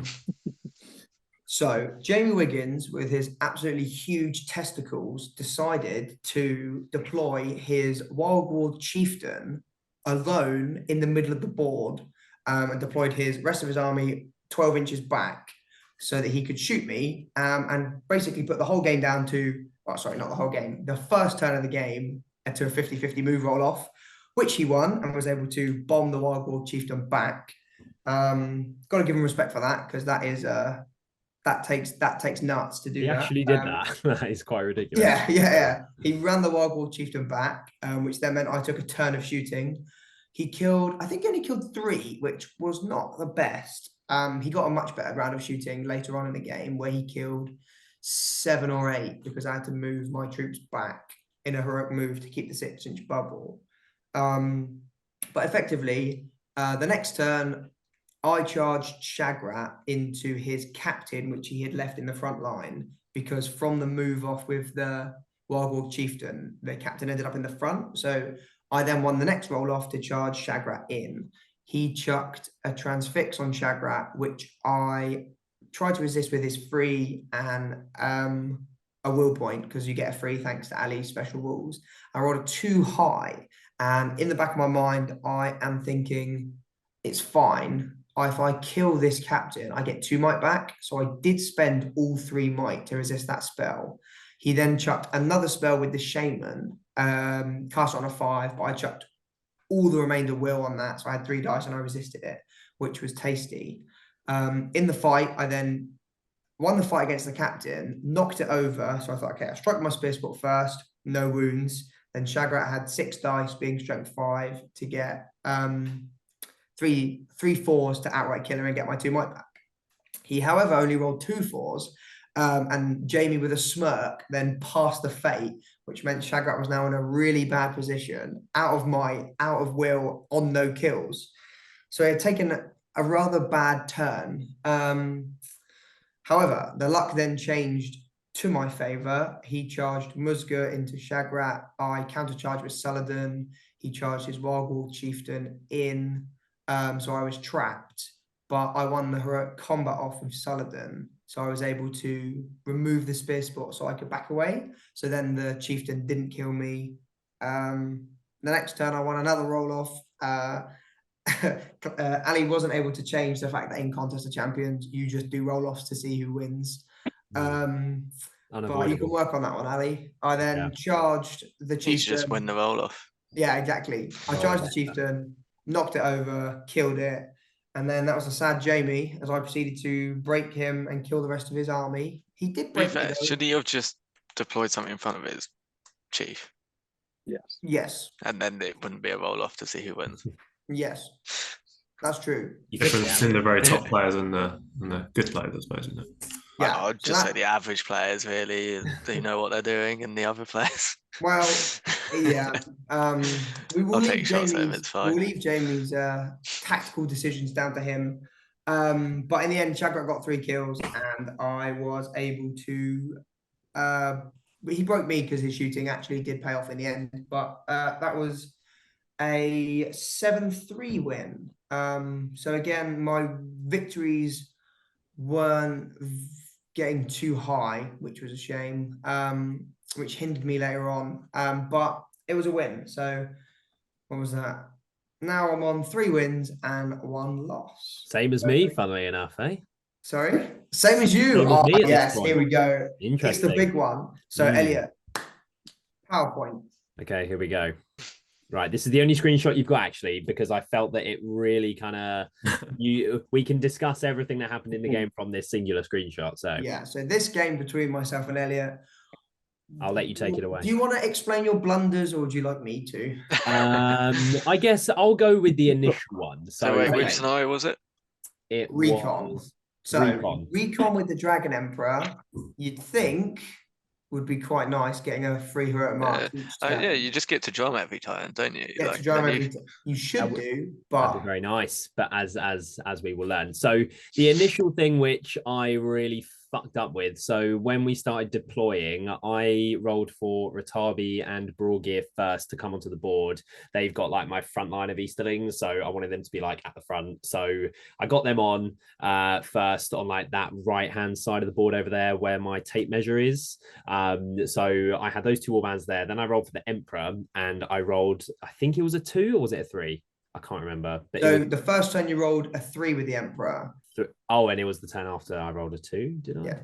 Yes. Yeah. So I rolled a 3, and basically as soon as I rolled that dice, my phone started ringing. It was my dad who was calling me, so I answered the phone because I was expecting his call, and it kind of did. I don't want to blame my dad, but it did kind of distract me in the moment, even though I shouldn't have let it. So Ash was like, "Are you gonna mite it?" And in the moment, I just kind of went, no, it's fine. You carry on, mate. And Ash obviously carried on to continue. Yeah, it's just I hadn't really evaluated how important of a decision that was. Did you know what the decision was? Like, what, were you just like, nah, just go for it, Ash? I was just like, yeah. Did you think he was carry just on. moving a model or something like that? I just hadn't really thought about how important it was to spend the mite or not. So I just didn't do it. So, and then afterwards I was like, oh yeah, that's my drum. I kind of want everyone to come on together so I can drum out the board. Yeah, that's a really big deal. So that kind of fucked things. And then I saw that Ash had his warband of Cav with Siladan on that very left-hand side of the table. And I very quickly saw what he was going to do. And I was like, oh, that was very important to not fuck up. So yeah, that was the first blunder. Do you want to take it from there, Ash?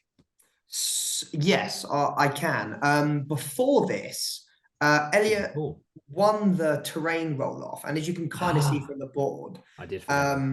It is quite clustered because that's how I intended it to be with my big Rohan terrain piece, which you can see on the top of the screen, in order to make sure that there was not great space for the Emperor to move.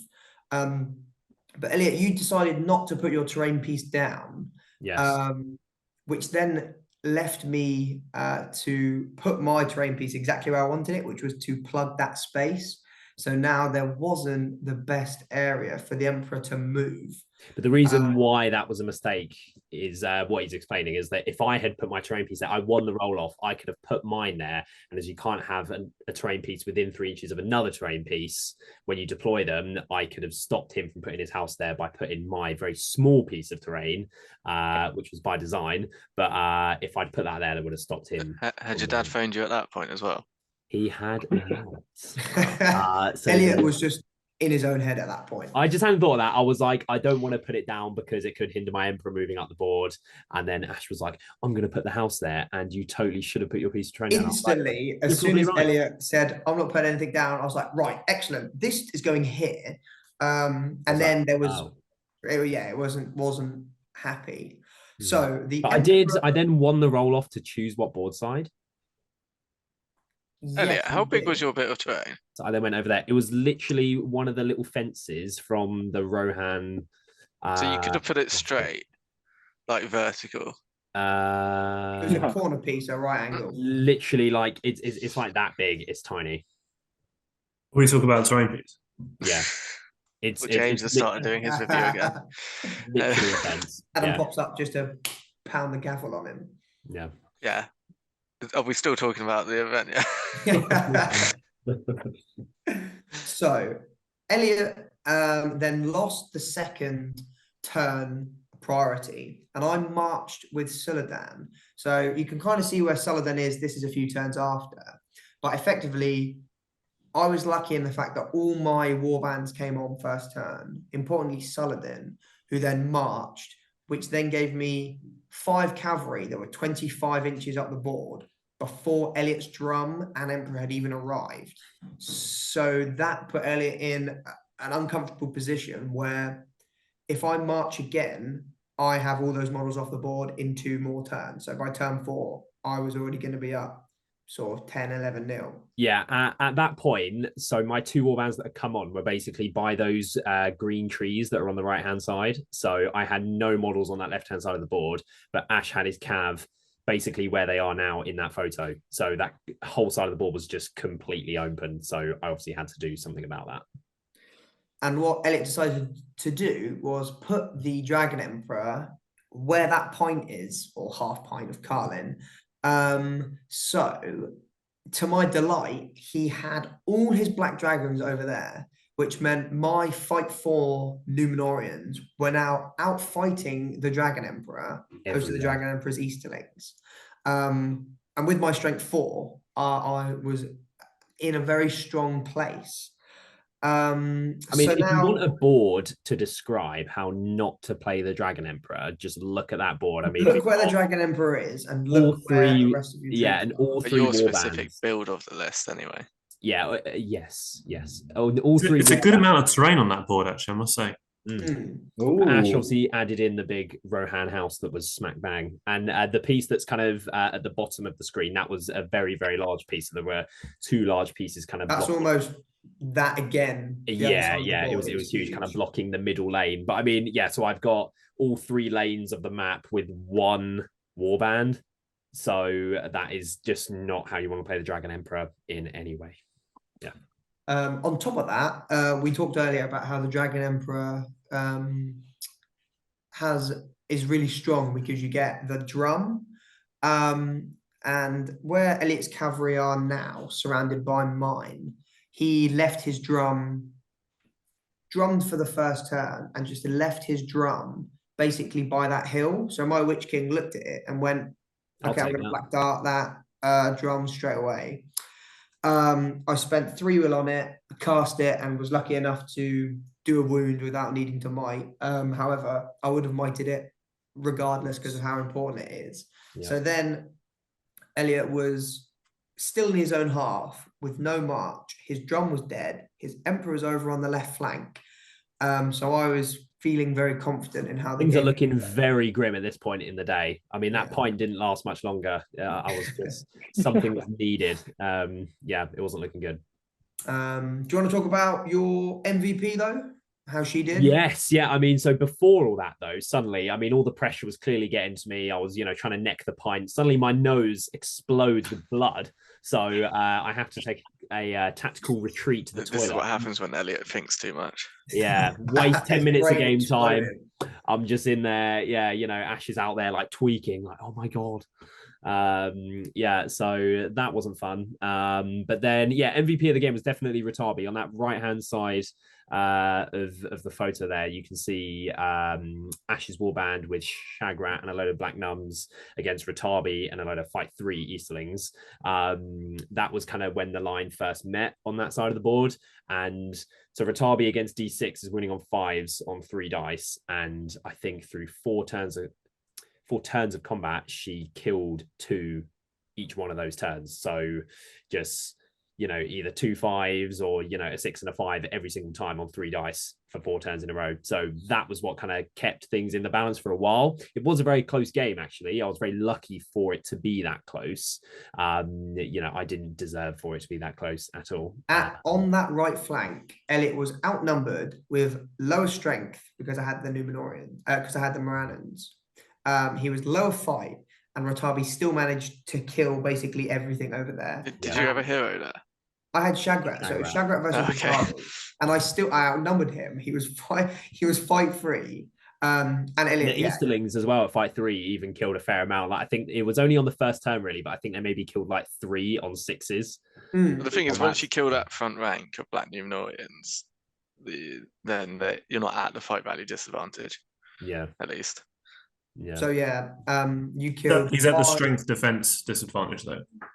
Yeah, but I mean, it's in like it does swing in your favor a little bit less. But when Ratabi's rolling well, yeah. So another comedic moment was I charged Saladin into the Eastlings on the left flank. So Elliot then brought the Emperor back. And then the next turn, I won priority and then run Saladin to where he is now. So then Elliot moved his Dragon Emperor basically up and down this channel between the hilly rock and the house. I think it was 3 times you went up and Yeah, back. I was up just and going back. up and down because I knew that if I left and committed him too much to the main fight there in the middle of the board, then Celadon would break through with the cav through the few black dragons over there and get off the board. But then I was pulling away my banner and my fight 5 from the middle part. So, you know, I was kind of stuck literally between a rock and a hard place. So Exactly. So in the end, I managed to get. That hard place because Ash is stood like on the other side of that picture. I think that's actually James. James came over to laugh and mock Elliot. Yeah, is literally that James totally there. was me because my game finished in about half an hour. I couldn't tell because of how tight the trousers were. Yeah, I instantly knew Elliot had lost the game. Oh yeah, it was over. It was one of my classic blunder moments. It's one for the history books. There's many. Yeah. I remember. I think I summed it up in a conversation the other day, going like, Elliot's actually quite a good player for like 90% of the time until he's not.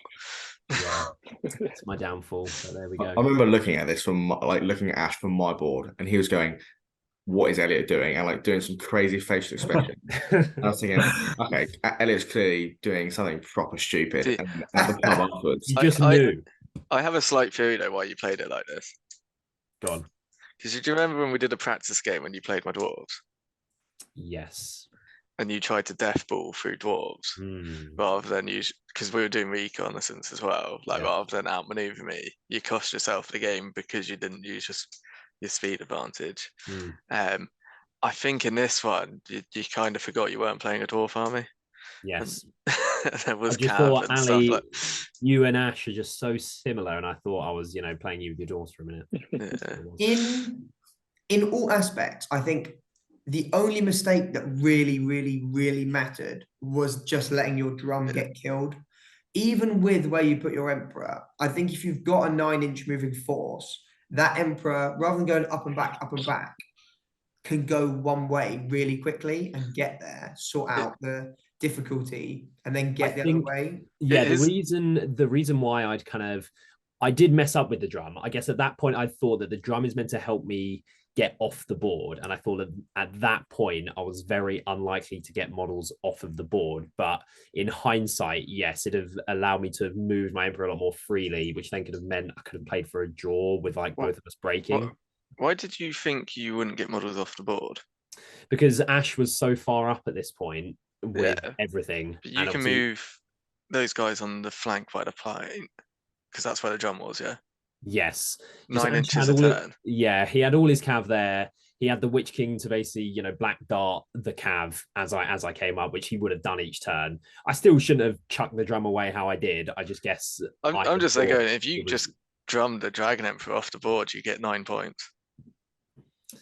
That's a TO who knows the pack right there. The drum is literally useful at every step of the game, not just the start. Like that should be at the back of your board, 12 inches behind your lines, and just never. Yeah, I could have left and it. to give you the impression that is like if Ash just moves 4 cavalry models off the board, he still hasn't overtaken you if you just get the Emperor off the board. With the Emperor. And if it's the Emperor and the drum, the drum may get black dot at some point, but it's there going. Ash will then have to either go and stop that somehow happening and probably use his cav to do it, or you actually just get a significant win and you can just use Rieslings to delay. Yeah, I should have put the drum where my dice are. You can see a red dice next to that Rohan house at the back there. There's like a little kind of gap in there. So I could have had the drum in there and it would have still affected all of the models on the other side of the house because of the 12-inch range. So I could have protected it from the black darts for a while. I realized that after I chucked it away. So in the end, that ended 8-1 to myself. Elliot, with Ratabi, well, almost entirely with Ratabi's help, actually did break me in the end.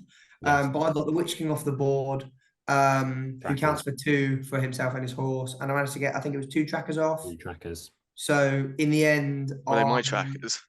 Triple trackers. Were they your trackers as well? I didn't know that. Yeah, that's why the Cardiff and the trackers look amazing and helps Elliot get points and all that stuff. Well, I couldn't be Ash. So going into game 6, round 6, I was on 4 wins and 1 loss. So I was hoping for, if a certain amount of luck went my way, to maybe be pushing for podiums. However, I played Black Riders in Storm the Camp, against Ed Ball, and it didn't go very well. So before that, I would say this scenario would be one of the best scenarios to play Black Riders at, because he doesn't have a banner and you've got a lot of models. Yeah. Well, I didn't play this particularly well. I rubbed off on you from the last game, eh? Well, Interest. I've Also, only- did you know you auto pass all your coach tests if you're on your campsite in this? I did know that. Yeah, I did know that. And I did contemplate just turtling around my camp and trying to shoot him with my 9 bows. You should have, yeah. Sorry? That would genuinely be good, because shooting is quite good against Black Riders. As soon as you unhorse them, Well, that's they're the 1 thing. attack strength 4. I spent a while before thinking about how many he could kill, and I made the incorrect decision that he'd still break me and win. Did you also assuming you One. won't kill any of him? Yeah, I was kind of yeah, I was. I think I was a bit naive as to how it would go. I've only played Black Riders with Defenders of the Shire, Legendary Legion, and that always goes incredibly well for me. So I've never had to think about what Black Riders can do in any sort of real sense. I remember Sam's biggest advice of making sure that your troops are 12 inches away from your leader and the things you need to keep alive. And I couldn't work out how to do that with the 24-inch deployment. It's almost like you could just deploy in your camp, which is 12 inches, with your leader right at the back, and then just ring round. Yeah. It's ready made for you. I know. I feel like was it the change of deployment made you feel like I've got to deploy up on the line rather than going, oh, if I just deployed like normal storm the camp, it would be better.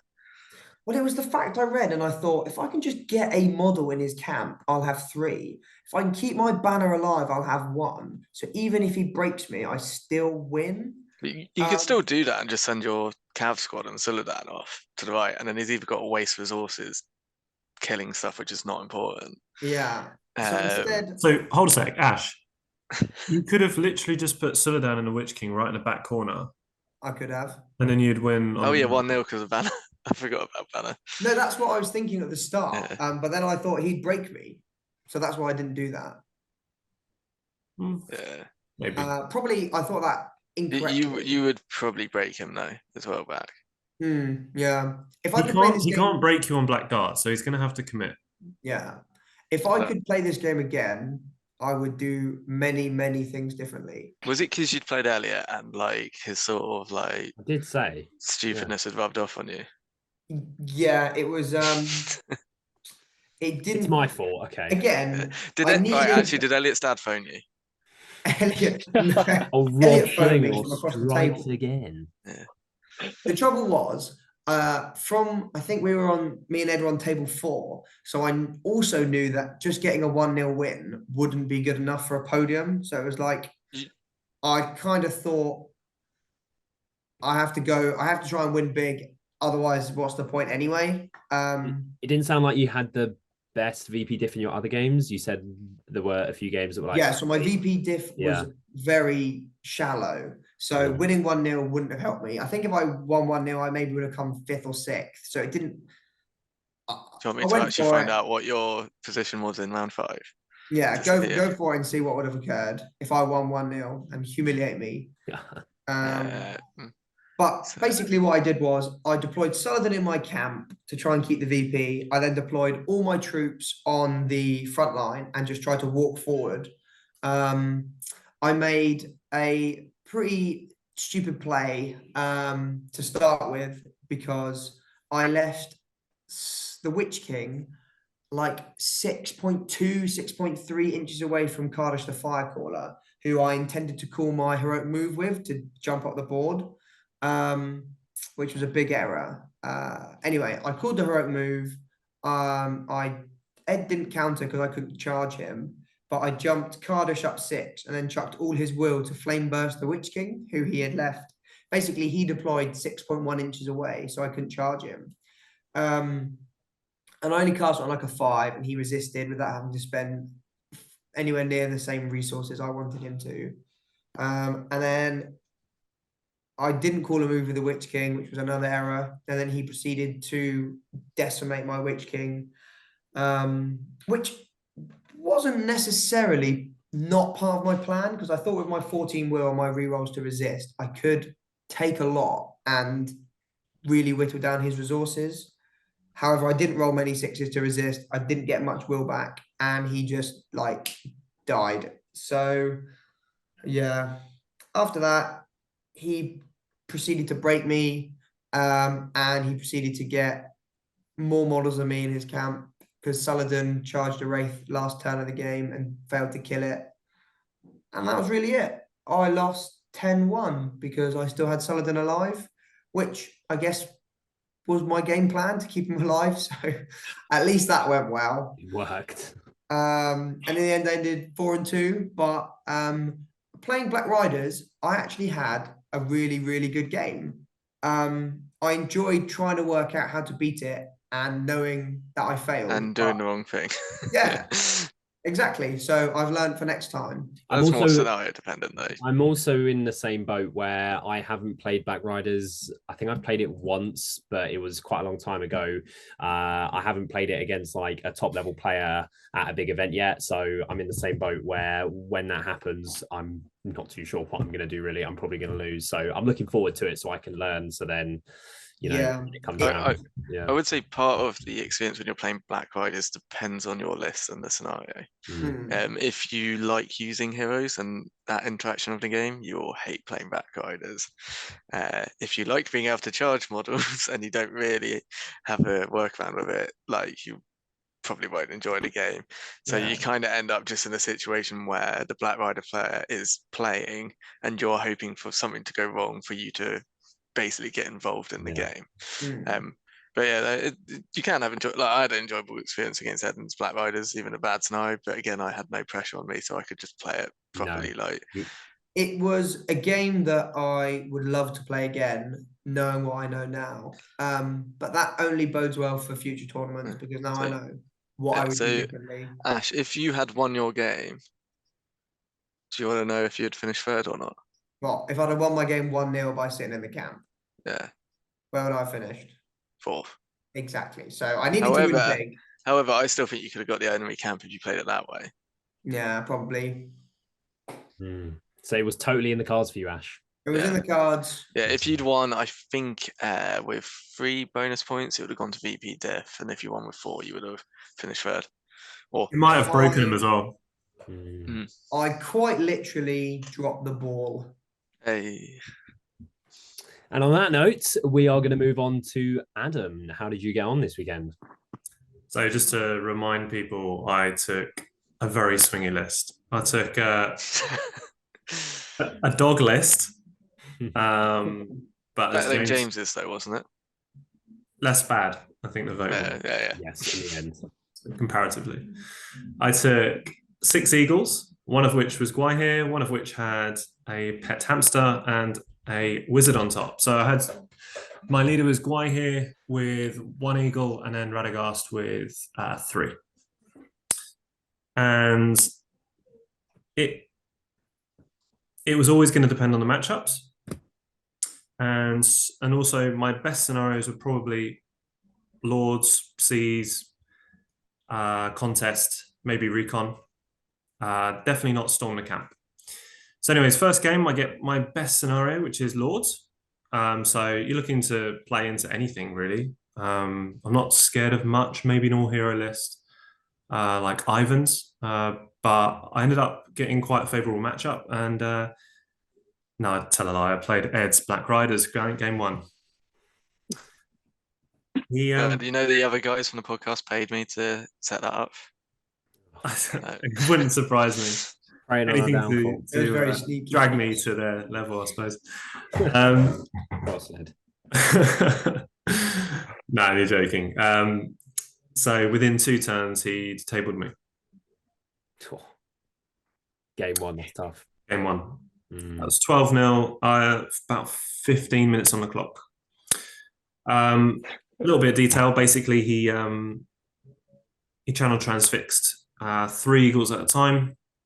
So Scream, Yeah, with Scream. So auto cast on their 6 as well. I have magic resistance from Radagast, of course, Mm. but when you're looking for the 6, you're not expecting anything. Of course, he chooses to do this on a turn that I've won priority, so that I can't come back from that. I have no counter charge. I always keep one eagle back outside of heroic moves or whatnot, or inside one heroic move but not the other, just so you've always got that counter charge if you don't call it with me, which did happen later on. And then, yeah, he just combated through one eagle and killed another 2. So each turn he killed 3 eagles, and that was game. Very well played. Game 2. Gone. That's it, and that's where probably you don't have the most fun against Black Riders, not because of the player or anything like that, but because it does cause a skew game like that often, which can just be over as soon as it's begun. Yeah, that's my fault for bringing that sort of list. Game 2. So after that terrible performance of my list, I then came up against another okay player and world champion, which I think the boys probably paid you to set up as well. Yeah, to be fair, I was thinking of making you play like myself as well, day one, and then you just have like the 3 most recent league winners. Yeah, and then you bring Jay down for Jay. Just for a special one game, like Jay will play you round 4. Ali's cashing in from this event, clearly. Using his powers. So I must admit, Will didn't bring a very good list. He's played it quite a lot. He knows what he's doing, obviously. But we were playing Seize the Prizes, which suits me completely. Although I must say, apart from Recon, this is probably the second best scenario to face me in.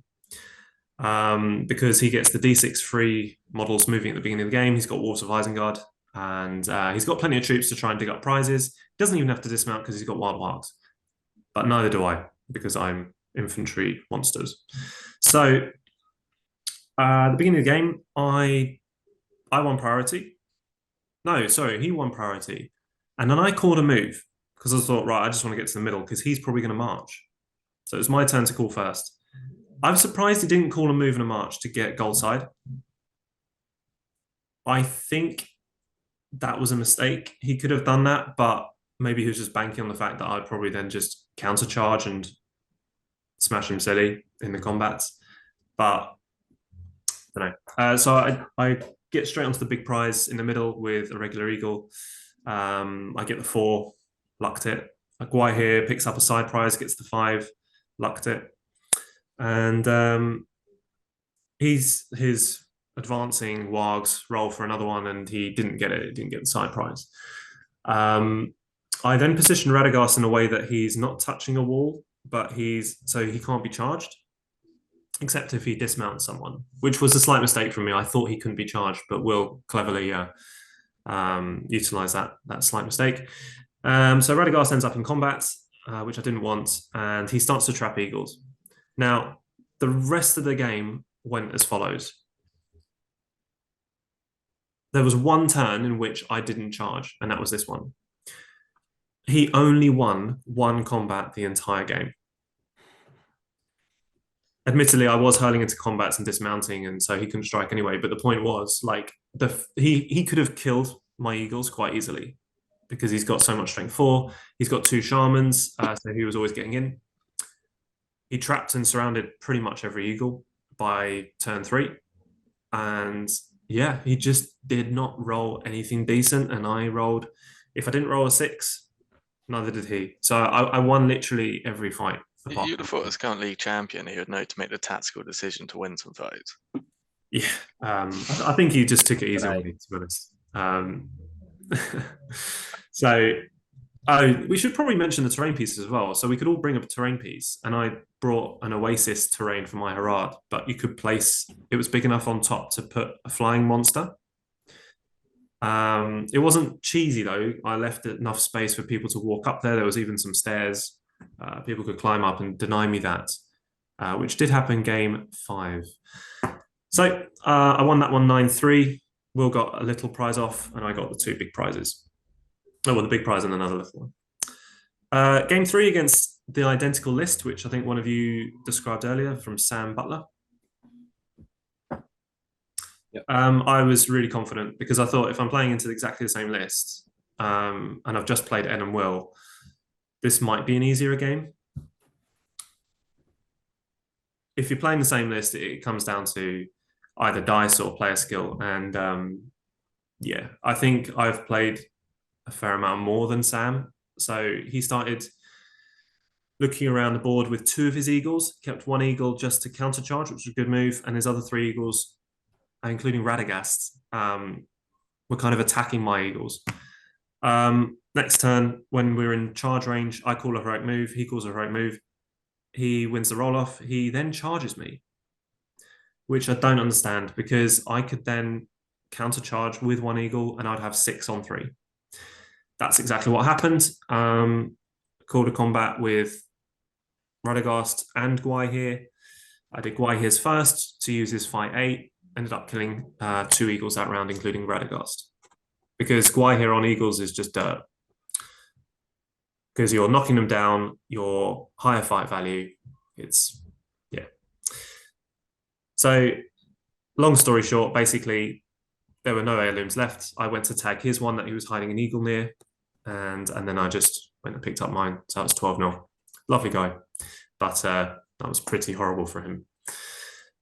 Day 3, so I got 2 wins on day 1 and 1 loss on day 1. So I was pretty happy with that, actually, to be honest, because this is my first rodeo with eagles and they are swingy. So yeah, I got lucky against Will with the rolls. Yeah. Game 4, contest. Really good scenario for me. Come up against a lovely chap, Charles. And he's got the other list I really didn't want to face, which was 2 ballistas, a bomb, and an assault and helmsteed. So this is clay pigeon shooting plus bomb for good measure.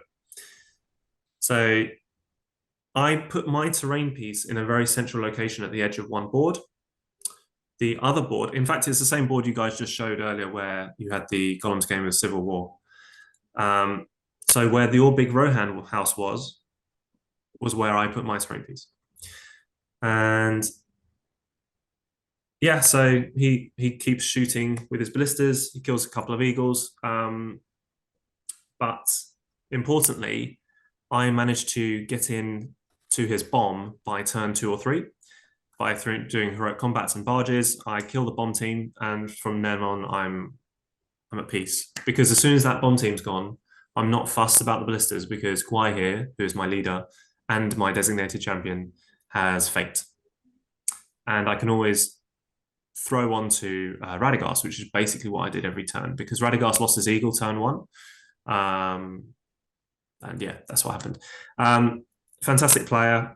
He made one marginal mistake, which was he quite cleverly chose his leader not to be his champion, just so that there was some contingency in case I killed him, that I wouldn't get the leader VPs.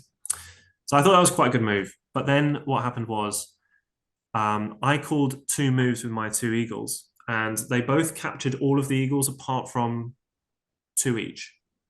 And then there was 1, but that was basically it. So I lose the move off. He then charges a couple of eagles. I then charge with Gwaihir into his champion and right in the middle, but not into his champion, obviously, because he protected him. Just some crossroads. And then I move all the other eagles bar 1. He then has priorities, and then he counter charges, trapping a couple of eagles. That's fine, because I had 1 eagle to come from reserve. All my models were over 5 inches apart, so his bomb could not go off. Okay, so I start combating with Gwaihir. I then have to spend all 3 mites with Gwaihir, well, combat and the +1 and the move, so only 1 might, in fact, to win the combat, kill 2 guys, kill another 2 guys. Once you've got 4-0 lead, you're in a good position. So he'd forgotten that I had that 1 eagle. So I then moved the eagle, before the combat, into his champion. He just didn't see it coming because he thought I'd moved everything, and I hadn't, because I hadn't called it with me with Radagast. That won me the game because I flash killed his leader. So once that was done, it was yeah, we played the game out, but it was just me jumping around, using terrain pieces, etc. Do love a lot of terrain. Number 5, we played. Oh, I got punished here because I was now on 3-on-1, and I had dreams of going 4-2. I play Ivan or Ivan Sheen from Ireland, very good player, and he's brought a 4-way Yo Alliance. We all have a 4-way. Yeah, we have 4 ways. I don't. I like a nice simple alliance missionary. Missionary man, Adam. His face there when he's just it just got complicated. I didn't know who was going where. Wait, are we talking about the game or? He's so zoomed in and he's smiling like this. Just... Love it. So he had Boromir of Gondor, allied with Gwaihir as leader, allied with Theodred and Gamling, which is quite a cool move. Theodred's a beast.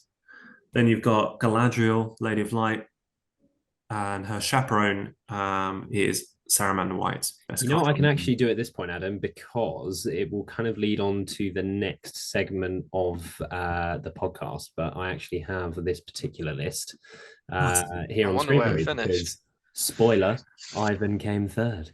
But this is the list here for anyone wondering. Carry on. So we're just giving this away that I completely fluffed this game. Yeah, like Elliot, you are ruining all the suspense and tension. We were saving your game against Ash, so we didn't know what the result was, and then immediately after you said you lost, before we got onto it with Ash. I'm pretty sure Adam said that it went very badly though before he started. He gave away that I finished 4th. God, you must be terrible to watch TV shows with. So anyways, this was a pretty naughty list, I must say. He had Gwaihir and he had a compel at 18 inches, and that's what I was scared about. He had 2 wounds less than me, which is relevant because I had 21 wounds, he had 19, including horses. And the way that recon is written by Ali in this situation is such that the mounts count as wounds. So that means that if I run off the board with everything, I win. But I win 3-0. So that was my plan. However, he has an 18-inch command, and he has so much might that he can just call moves for days. And that's exactly what happened. So he eventually commands an eagle in. He ganks it with everything, including a fight 8 Gwaihir. And all of a sudden, he's now winning by 1 wound. I am right by his board edge at this point because I just zatted it. He knew exactly what he was doing, played it very, very well. It was quite cagey the first 20 minutes. Then I realized I had to go for it. So all this time I'd been, just in case, I'd been throwing 1 dice panic steeds at anyone who hadn't been fortified spirit. Because of course, fortified spirit affects the whole model. So I threw it first at Theodred, which probably wasn't the best move, but he was the only one I could really get it in range because Boromir had fortified spirit from turn 1 or 2. He resists it. Okay.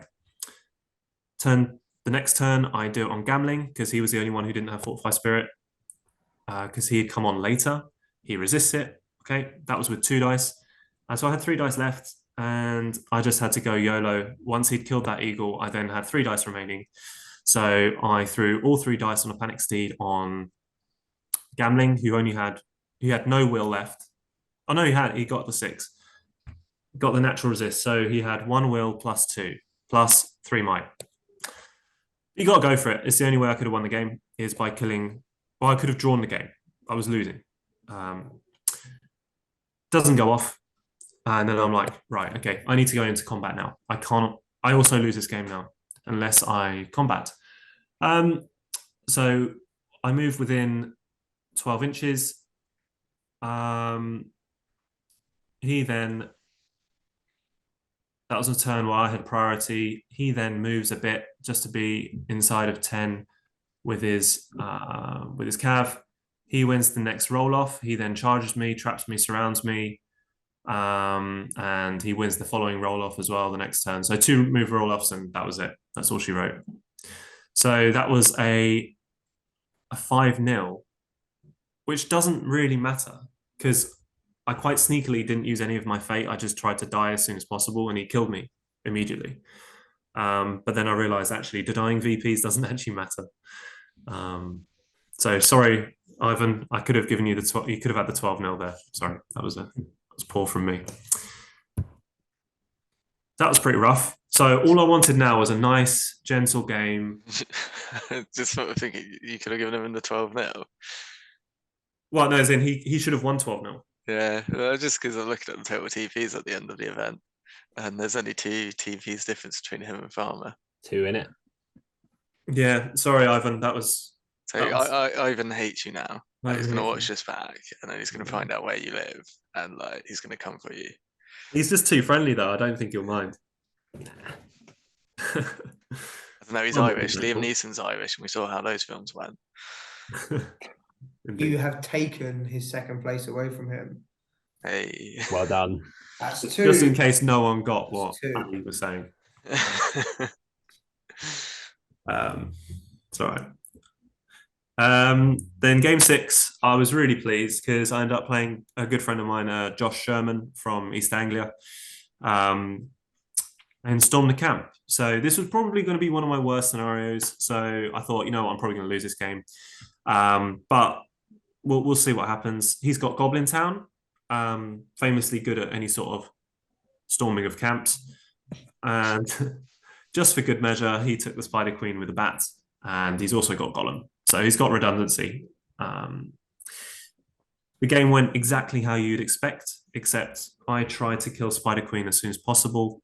I eventually did kill her, but it came at great cost. I got pretty unlucky during this game. Like first round, 5 eagles fought 1 goblin each. Because I just basically I went around the flanks, let him have my camp basically, and attacked him from behind. And he just shafted me with little sticks. So he won every single combat. And so my play didn't really work. And I lost 10-6 because basically I battered his camp. I got his camp. He took mine. I just tried to get VPs at this stage. So that was it. I went 3-3, which I normally probably wouldn't be happy with, but I was pretty happy with it given the matchups. There was only one favorable matchup I had over the course of the event, in my opinion, which was, well, maybe 2. Will at Seize the Prize and Uruk's in contest, but he did have the bomb. So overall, I was happy. You can't not be happy going 3-3, I think. At such a. It sounds like these other guys are not particularly happy about going 4-2. At least Elliot over here is. 4-2 is trash. I've got. Who wants to go 4-2? Who cares? I've got my sights set on. Okay. I mean, I didn't say I didn't like 4-2, but I'll take it. As the only person who did better than 4-2. Yes. So moving into, so I will reshare my screen. So we briefly touched on Ivan's list, but did anyone? So Ivan ended up coming 3rd. Really well done with that list. I drove him to the airport afterwards, and we were chatting about the list. Did anyone have any comments on the makeup of it? I mean, Ivan's quite used to taking these kind of strange soup lists that he enjoys playing. It works, and there's a reason it works. This event kind of slightly takes the bit of a disadvantage off All Hero, which probably helped him, and also there were a few sort of small low model count lists like Eagles and that hanging around, which then meant if you were more likely to play them in a game, which you would normally struggle against another list like Beacon or something like that. As Adam sort of also probably half found out. Yeah, I've totally played against this list, but instead of Ivan using it, it was David Coleman, another Irish person, and it did exactly what it did to Adam to me. I had Angmar, and it was just the Fortified Spirit channeled, completely ruined all of my plans with Angmar, and I instantly lost. So it does just work. All of it synergizes really well. And the amount of might is proper stupid in this list. Yep. Being able to protect Boromir, because Boromir of Gondor is so good for 90 points, except he's got absolutely no will. And then you give him Fortified Spirit and he becomes an absolute machine with 6 might at fight 6. It's like, oh, Yeah. fantastic. I think what really helped was the fact that it was quite a skewed tournament in general. And I think that's because whilst Ali improved the scenarios, he also made them abundantly clear. And as a result, people completely tailored for that. And this is probably one of the better examples, as well as first place. Yeah. It's also, especially because of the victory points, how they worked, this doesn't really go for small wins. This is a big win army. Mm. And that's what you need in this event. Yeah, to maximize on the on the VPs. Yeah. So yeah, he took away third. Really good job from Ivan. Moving on, next we do have second place. Guess who this is, viewers, before we say it. What, sorry? The second place one. What, sorry? Oh my god, I've gone. I was going to say, guess now. who it is. Oh my god. Wow. Oh, we're jumping all over the place. What were you saying initially? Sorry. So, like, if you go to second place. Second place. There you go. Like, I bet most people could guess who that is if they keep current track of like the scene. With us obviously knowing Ash isn't in the top 3, but someone has supposedly stolen his list. It's the new and improved Dave Farmer, and he the new and improved. he added the Shadow Lord, which just makes it way better. As much as I love Kardash, the Shadow Lord just does a better job at doing everything, and it gives you shooting defense. Yeah. So this is basic list he took to and won the Masters with Gurrit thrown in, and I think he maybe has an extra tracker or will point, something like that. 42 models, good amount of models. It's got the same advantages that you get from Black Numenors and Morannons and Celadan and the Witch King as you do in Ash. Getting the Shadow Lord, and he's got a higher tracker count as well, means that one, he doesn't need to worry about shooting at all if you're facing an assault on Helm's Deep or Lothlorien, and gives you a shooting advantage. 10 trackers, they may be slightly shorter range, but they are 10 bows that hit on a 4+. And so being able to just shoot into combats, like if you do face a Boromir charging into combat, you just go call 10 trackers into that combat, take away the horse. That is if you haven't already black darted it with the Witch King or the Shadow Lord. Which so does only have a 6-inch black dart. Yeah. Out there. Elliot always knew. All along. And yeah, there you go. And you've just got redundancy, like because you have Witch King and Shadow Lord, you can afford to one dice Witch King spells way more to preserve his will. He can work in combat as a secondary combat hero along with Celadan, and then Gurrit's is the additional thing. There was definitely going to be a Maelstrom scenario, so he kind of helps with that. And he just brings a March to the list who's not Celadan, and is basically a 3 might disposable March caddy who has a 2-handed weapon. So if you tag him up with someone else, he can pretty convincingly kill a hero at strength 5 with 2-handed pick or whatever it is that he has. Yeah, piercing, strength 6. Yeah. Any other comments about Farmer's list before we move on to first? I also actually do know he's got a couple of African Garden here, specifically for Caesar prizes because of where they're burly. They can carry a heavy object without any assistance. So, I didn't know that. So he has slightly honed it for the missions, as we mentioned, some people did, but probably in a bit more of a subtle way than is obvious. Yeah. Nice. So finally, we do have first place, which was Jakob running another sort of soupy list. Boromir, Aragorn from the Fellowship, Leggy and a Sentinel from Halls of Thranduil, Guahir, and Raddy on Slay. I believe actually, because I put this into the Lonely Night builder earlier, it was only 760 points. So did he have armor on Aragorn, I'm assuming? The extra 5 points? Because I've given guess. I think so. So Aragorn has armor as well. But yeah, I'm going to be controversial. I think this is a worse list than Ivan's. I completely agree. Yeah. it I agree purely because of Galadriel and Saruman are just better than Legolas. it obviously has a bit more combat-y sort of potential, and with Boromir and Aragorn and Legolas are. I mean, Legolas isn't amazing combat, but he's still capable in combat on a horse. It is just Lady Alight. She is just fantastic. I mean, I don't know who Jakob played. I know he did lose to Farmer. Yeah, in last round, although he'd already won the event by that point. So we need him to talk us through the list and why it works, but I'd agree. So it's the reason why I think it's worse than Ivan's is because you don't have the shooting protection and you don't have the magic protection, which is fine as long as you don't face a heavy magic list and a heavy shooting list. In which case it's arguably maybe a bit better in some situations because you can sort of flash kill people easier than you can with the other list. But in this, you've not got any sort of compel style magic. You can shut down wizards, but you also don't have Sorcerer's Blast or anything like that, which is fine. You're relying on the Sentinel to do courage tests and that to move opponent, which again isn't ideal because if it's a courage test, it's not a reliable guarantee like a Saruman will be or stuff like that. Yeah. But having said all that, it does benefit in the same way that Ivan's does from the scenarios and all of that kind of stuff and knowing in advance. And Jakob is a good player with it. I know one of his potential bad scenarios was Recon, and he ended up playing Ed's Black Riders.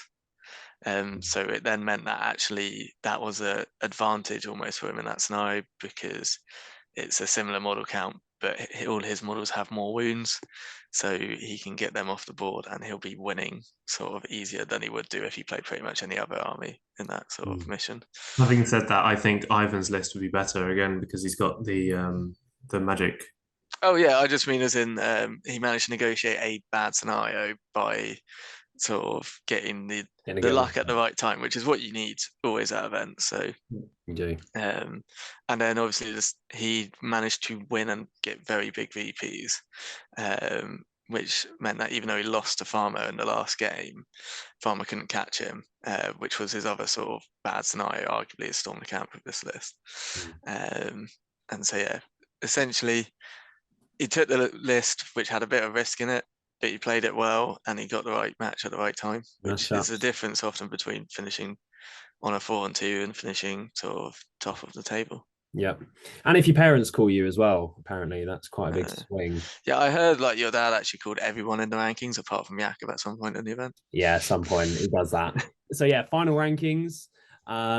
So just sneaking into, or well, almost sneaking into the top 10 was Ash there, finishing top of the Gollum's Gamers. So well done, Ash. Tippable from you. We seem to be in we seem to be in pairs. So me and Ash are, next to each other. Then Jay and Adam in 16th and 17th. James and Vince in 20th and 21st. And then Sam clinging Sam's got on. No friends at the bottom. At the end of the presentation. Just to clarify, Sam didn't come last. Just in this. So. I just thought I would snapshot like that. I thought I'd snapshot where the team finished. Although I would point out that because of where I removed myself from the rankings, if I hadn't, Sam actually was in the bottom half of the table. So he wouldn't have been on the presentation at all. Yeah. So it would have been. That's half the reason I had to remove myself from the rankings. It's just so we could fit Sam in the screenshot. Yeah. I must say, we'd be laughing at this table if we'd have a chat after game one.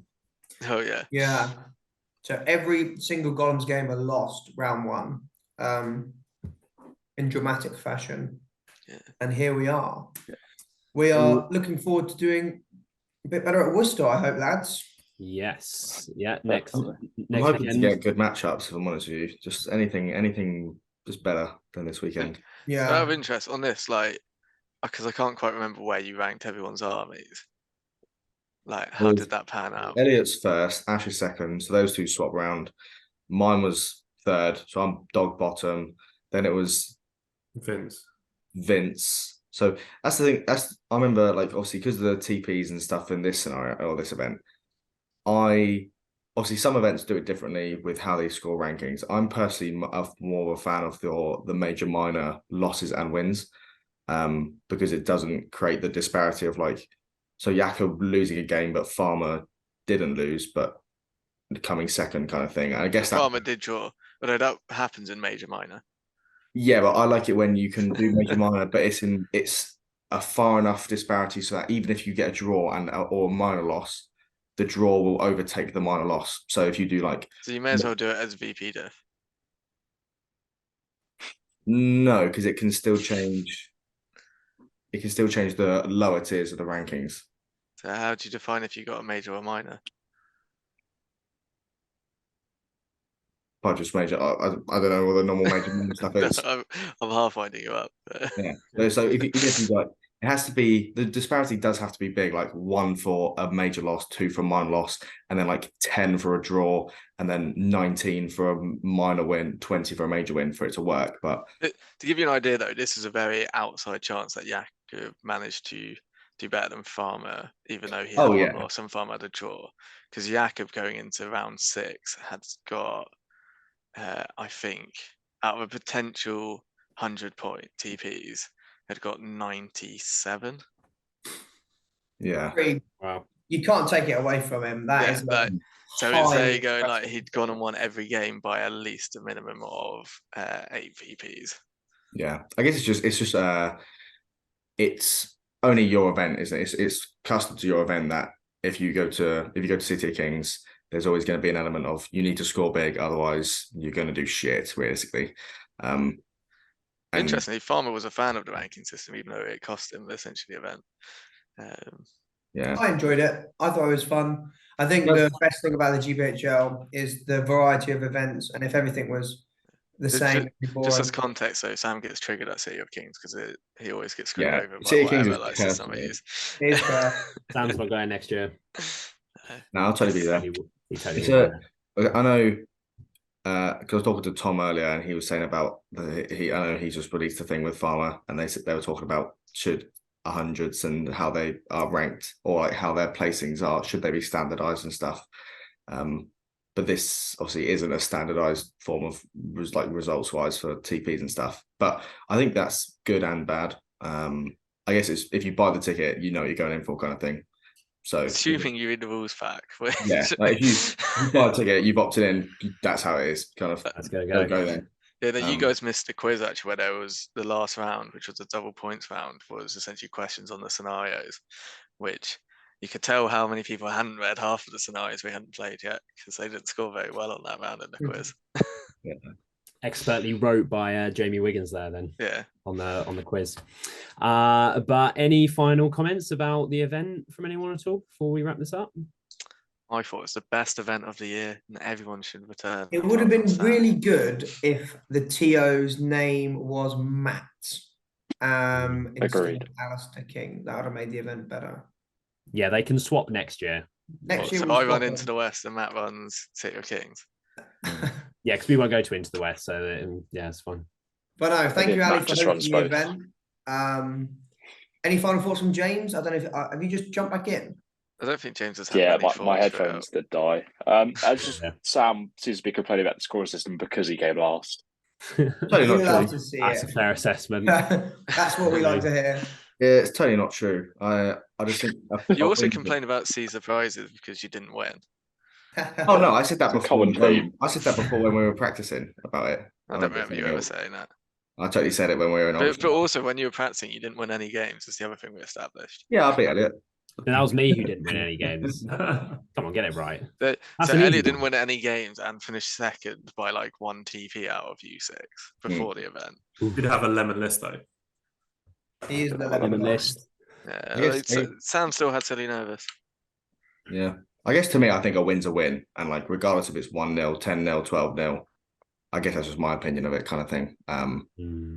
But like I said, it's just different variation of events. And if you go to an event with that, you go to it, kind of thing. But that does affect, how you do need to take, like, my list was thinking about it after the event, was totally dog shit tailored to big wins, which is obviously my fault in the sense of I didn't So We- Farmer didn't get any big wins, which is also the thing that kind of cost him. Like his highest extra bonus points were 3, so he never won more than 8-0, and there's or 8 VPs in a game, which arguably is the thing that cost him as well. I think that's the nature of his list, though. He's got a very controlling, grindy list. Yeah, you either have to go, like when you approach an event like this, you have to go, cool, am I going to win 6 games? Or am I going to take a slight risk like Jakub did and Ivan did and go, I'll win big on 4 or 5 of them, and then I hope I get away with it essentially on the other 2. Yeah. Sometimes it pays to be a gambler. Indeed. And on that Please note, bet responsibly. on that note, We are not sponsored by any betting outlet yet.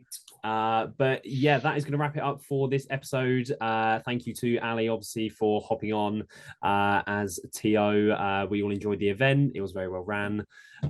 So thank you for coming on, and I'm sure we'll all be back there next year. Hopefully it'll be Matt TOing it this time.